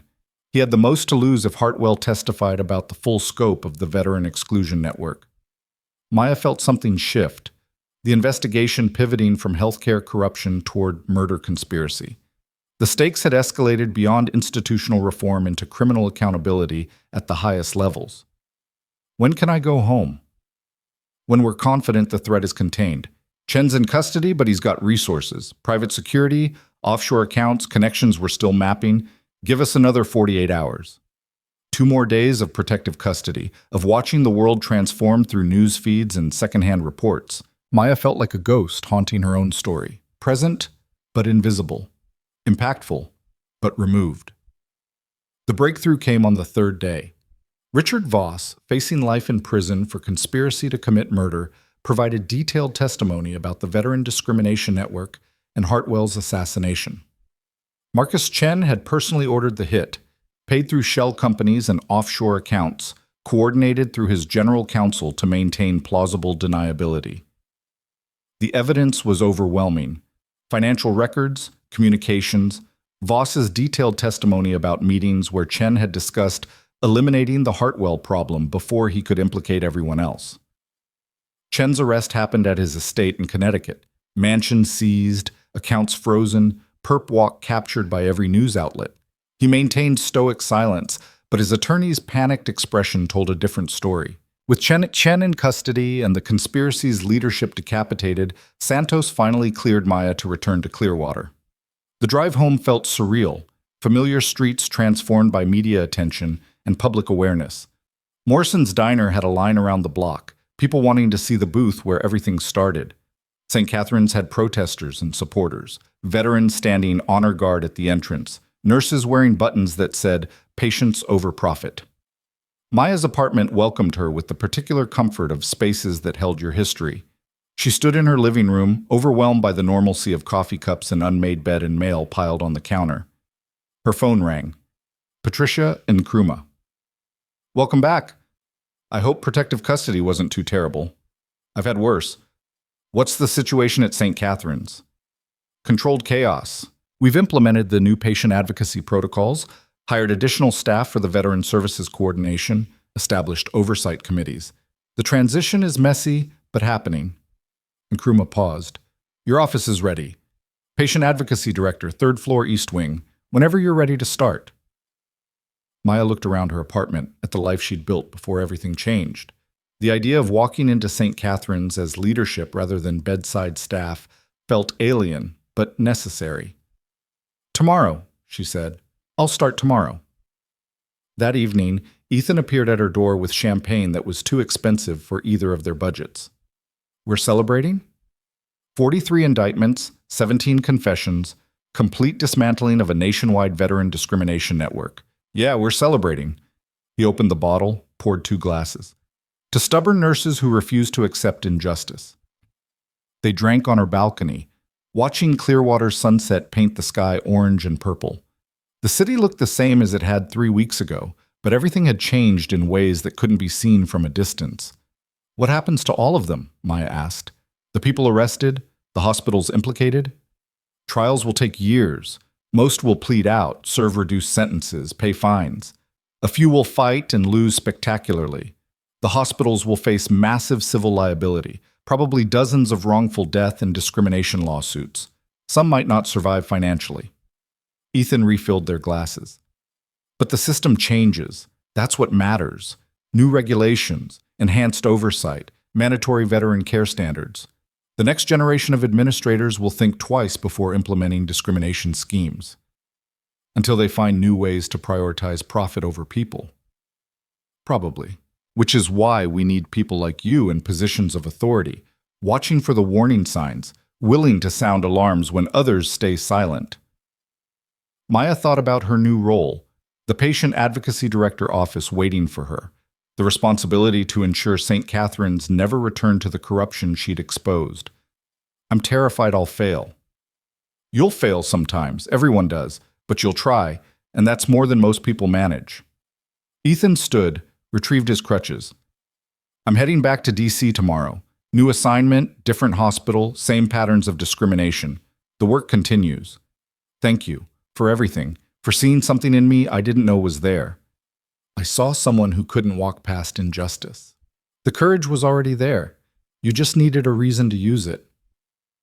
After he left, Maya sat alone with her thoughts and half a bottle of champagne, contemplating futures and choices and the strange responsibility of becoming a symbol. Her first day as Patient Advocacy Director arrived with autumn rain and nervous energy. Maya, dressed in professional clothes that felt like a costume, drove to St. Catherine's with her stomach in knots and walked into the administration building like she was approaching enemy territory. Her office occupied a corner suite with windows overlooking the ER entrance, deliberate positioning, she suspected, to remind her where she'd come from. The space was larger than her apartment, furnished with expensive furniture that someone had selected based on interior design principles rather than human comfort. Patricia and Nkrumah appeared within minutes, carrying files and wearing an expression of determined optimism. "Your first week will be brutal.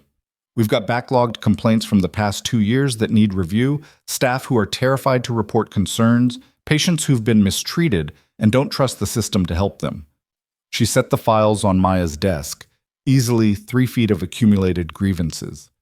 "You'll face resistance from administrators who think you're here to punish them, physicians who resent oversight, board members who preferred the old system where profit mattered more than accountability."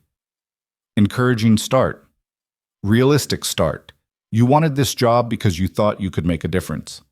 Here's your chance. Nkrumah pulled out a list. First priority. Interview every staff member who filed a complaint in the past 2 years and had it dismissed without investigation. Second, Establish protocols for anonymous reporting so people can raise concerns without fear of retaliation. Third, review every veteran patient case from the past 3 years, identify those who were inappropriately routed elsewhere, and offer to bring them back for proper care. The scope was overwhelming. Maya looked at the files, the list, the office that represented institutional authority she'd never wanted, but apparently now possessed. I don't know how to do this. Nobody does. You figure it out as you go, make mistakes, adjust, and keep trying until it works. Nkrumah moved toward the door. You've got my full support and the board's mandate. Use them. Build the system. St. Catherine's should have had all along. Maya spent the first day reading complaint files that made her furious and heartbroken. Nurses punished for questioning unsafe practices, patients dismissed because their insurance was inconvenient, veterans routed away despite serious medical needs. Each file represented a person failed by the institution meant to help them. By evening, she'd drafted new reporting protocols, scheduled interviews with dismissed complainants, and identified 17 veteran patients who deserved immediate outreach and care coordination. By the end of the first week, she'd hired 2 assistants to help process the backlog, established a hotline for anonymous concerns, and personally called every veteran who'd been turned away in the past year to invite them back for evaluation. By the end of the first month, complaint processing time had dropped from 6 weeks to 72 hours. Staff reporting increased by 300%. And St. Catherine's had readmitted 47 veteran patients who'd been inappropriately excluded. The work was exhausting and frustrating and necessary. Maya discovered she was good at institutional navigation, at building trust with people who'd been burned by the system, at creating processes that protected vulnerable populations while holding powerful people accountable. She also discovered she hated administrative work and missed direct patient care with an ache that kept her awake at night. 3 months into the role, she was reviewing quarterly reports when her assistant buzzed the intercom. "There's someone here to see you. Says it's urgent." James Rodriguez walked into her office on crutches, moving slowly but under his own power. The last time Maya had seen him, he'd been unconscious in an ICU, his future uncertain. Now he was upright and determined, though the lingering effects of his injuries were visible in the careful way he moved. "You're walking." "Barely, but it's progress." He settled into a chair with obvious relief. "I needed to thank you personally, for standing up when it mattered, for making sure what happened to me wasn't for nothing. I'm sorry you got hurt because you were brave enough to testify. I'm grateful the testimony mattered. The trials are happening, people are being held accountable, systems are changing." James pulled out a folder. "I've been documenting my recovery, the challenges navigating veteran health care post-injury. I want to testify at the congressional hearings about veteran care reform. They've requested my presence as a witness." Maya had been invited to the same hearings but had declined, uncomfortable with the spotlight. "You should do it. Your story carries weight." Our story, you, me, Sarah, Ethan, all of us who refused to stay silent. That collective courage is what changed things. He stood carefully. "I just wanted you to know that it mattered, that I'd make the same choice again despite everything it cost." After he left, Maya sat with the weight of those words. It mattered. The phrase that had sustained her through protective custody and terror and the overwhelming responsibility of institutional reform. Sarah Chen visited the following week, having accepted a position at a different hospital with strict veteran care protocols and enhanced whistleblower protections. She looked healthier, less haunted by the trauma of being destroyed for speaking truth. "I'm rebuilding," Sarah said simply. "Career, life, sense of safety. It's slow, but it's happening. I'm glad. I heard you turned down the VA job in DC. Maya nodded. "Someone needs to stay here. Make sure St. Catherine's actually changes instead of just performing reform until attention moves elsewhere."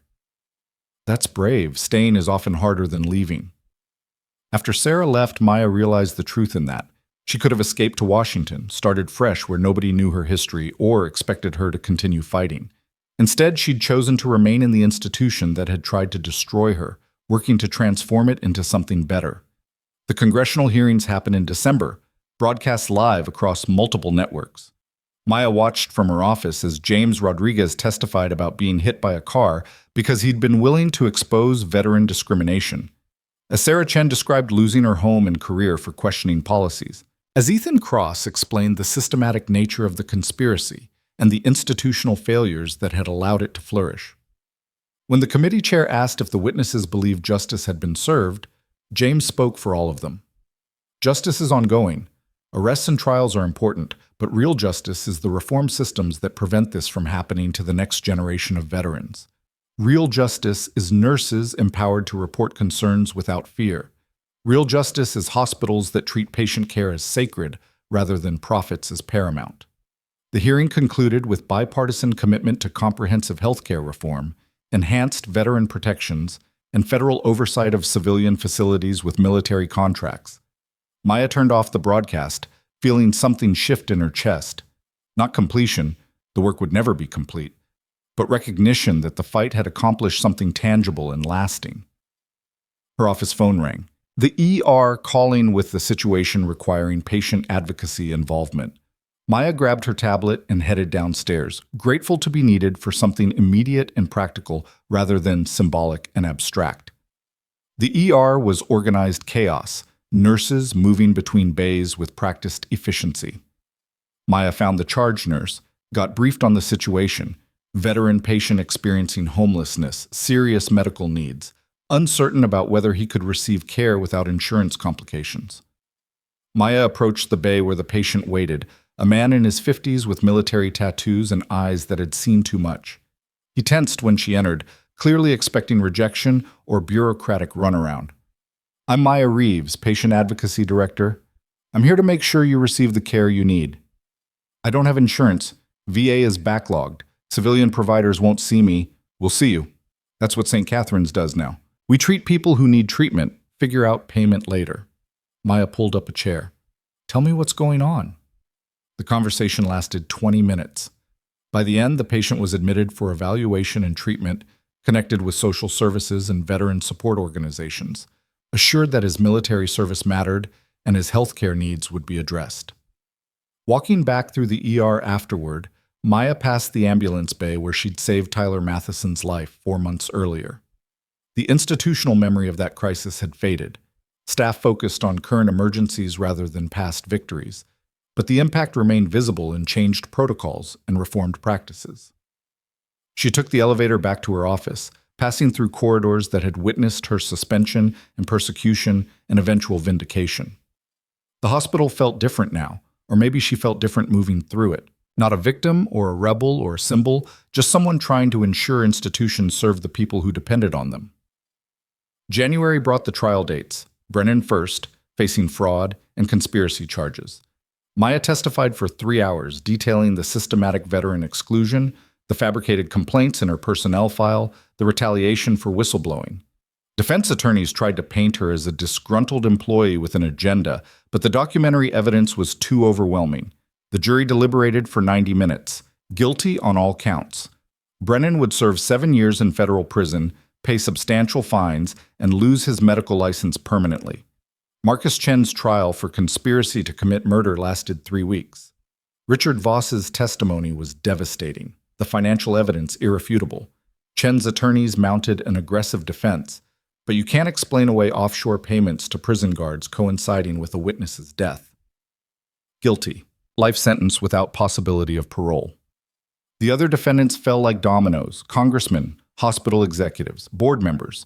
Some pled out, some fought and lost, all of them facing consequences that would have seemed impossible 4 months earlier.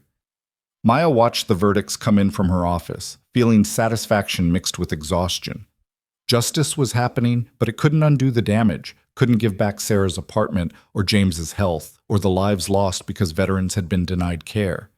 But it could prevent future damage. That had to be enough.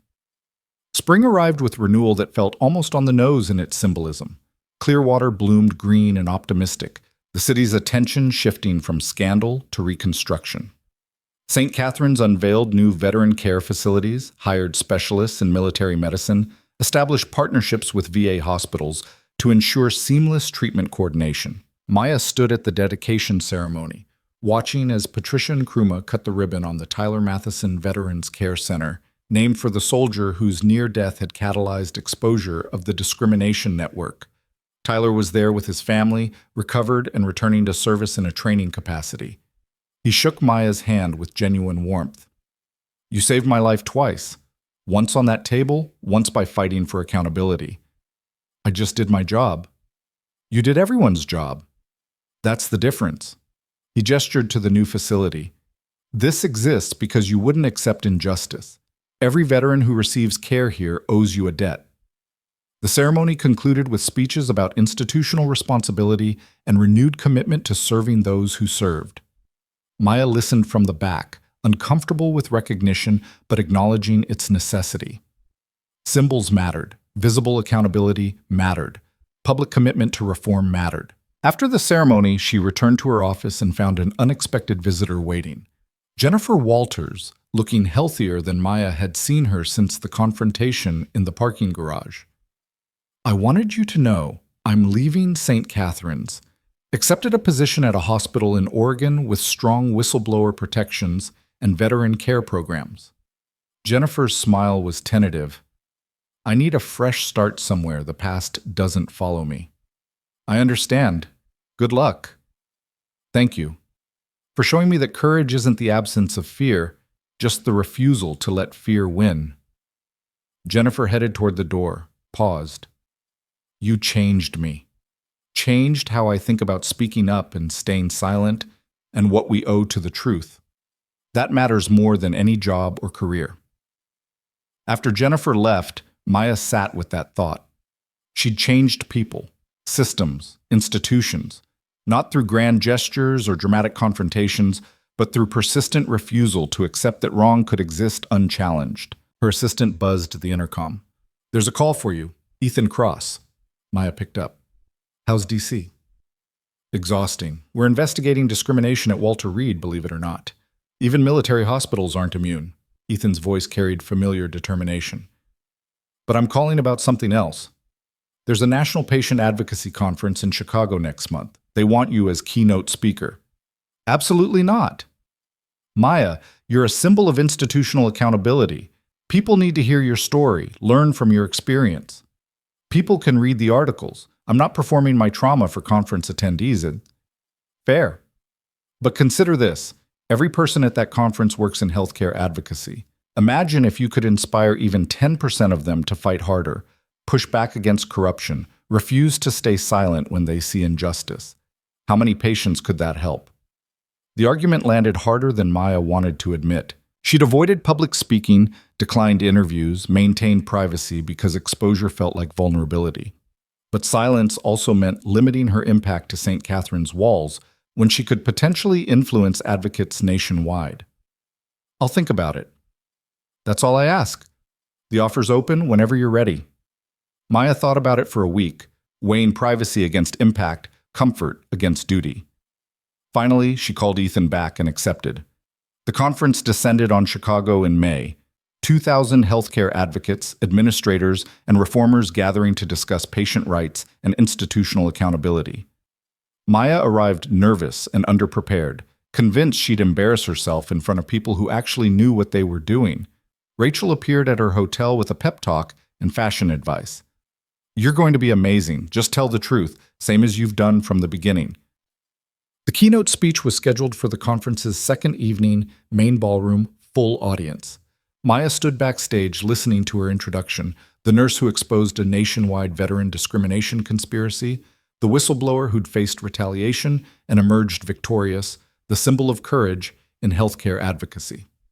She walked onto the stage to standing ovation that made her uncomfortable and grateful simultaneously.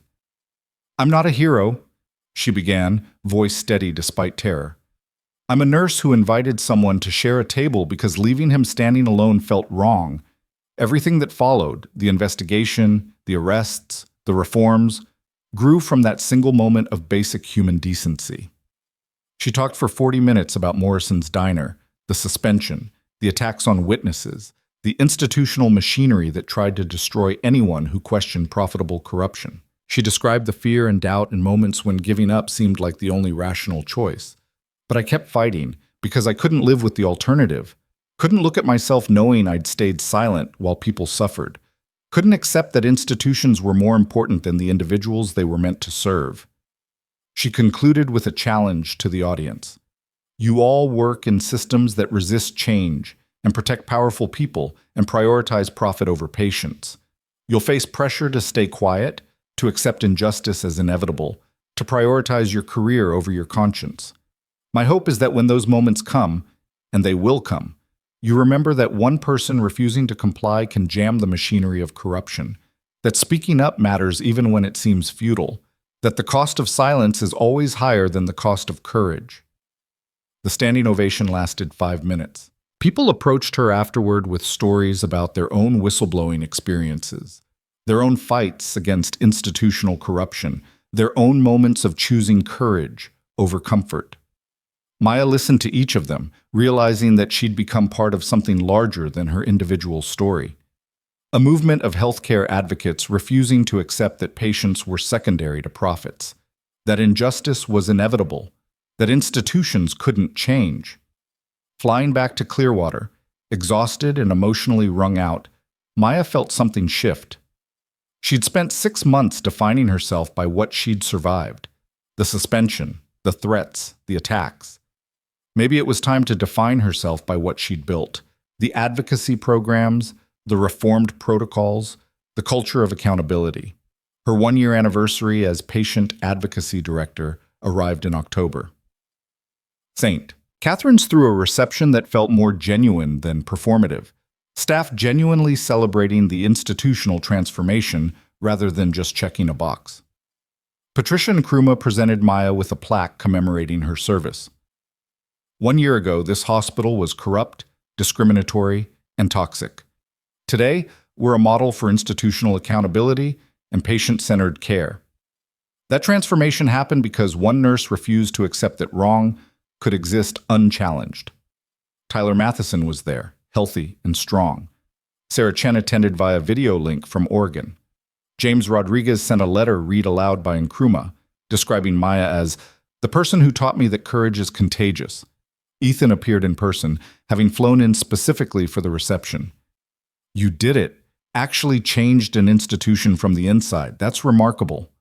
We did it, all of us. You started it. That's what mattered. The reception concluded with announcement of a new scholarship program. Full tuition for nursing students committed to patient advocacy and institutional reform, funded by settlement money from the discrimination lawsuits. Maya would help select recipients and mentor students as they entered the profession.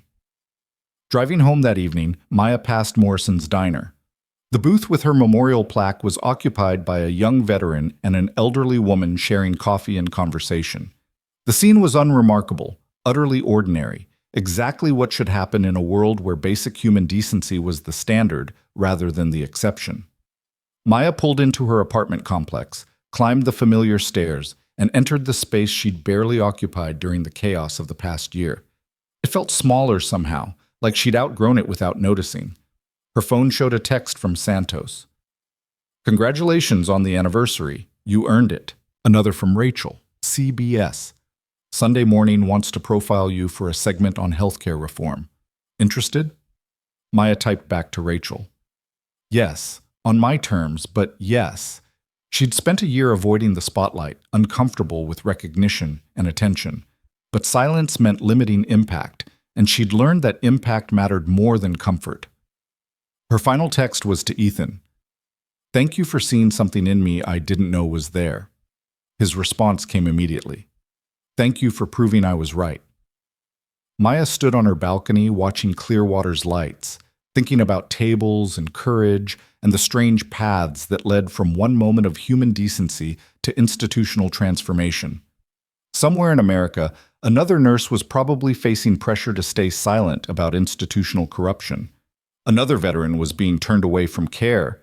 Another whistleblower was weighing career against conscience. Maya couldn't fight every battle or save every victim or reform every institution, but she'd proven that fighting mattered, that one person standing up could catalyze change, that institutions could transform when forced to confront their failures. She'd proven that courage was contagious, that justice was possible, that speaking truth to power wasn't futile even when it seemed hopeless. And she'd done it by inviting a stranger to share a table because leaving him standing alone felt wrong. Everything else, the investigations and arrests and trials and reforms, had grown from that single seed of human decency. Maya went inside, finally ready to rest. Tomorrow would bring new challenges, new battles, new moments requiring courage she wasn't sure she possessed. But she'd face them the same way she'd faced everything else, by refusing to accept that injustice was inevitable, that institutions couldn't change, that one person's choice didn't matter, because it did matter. All of it mattered, and that was enough.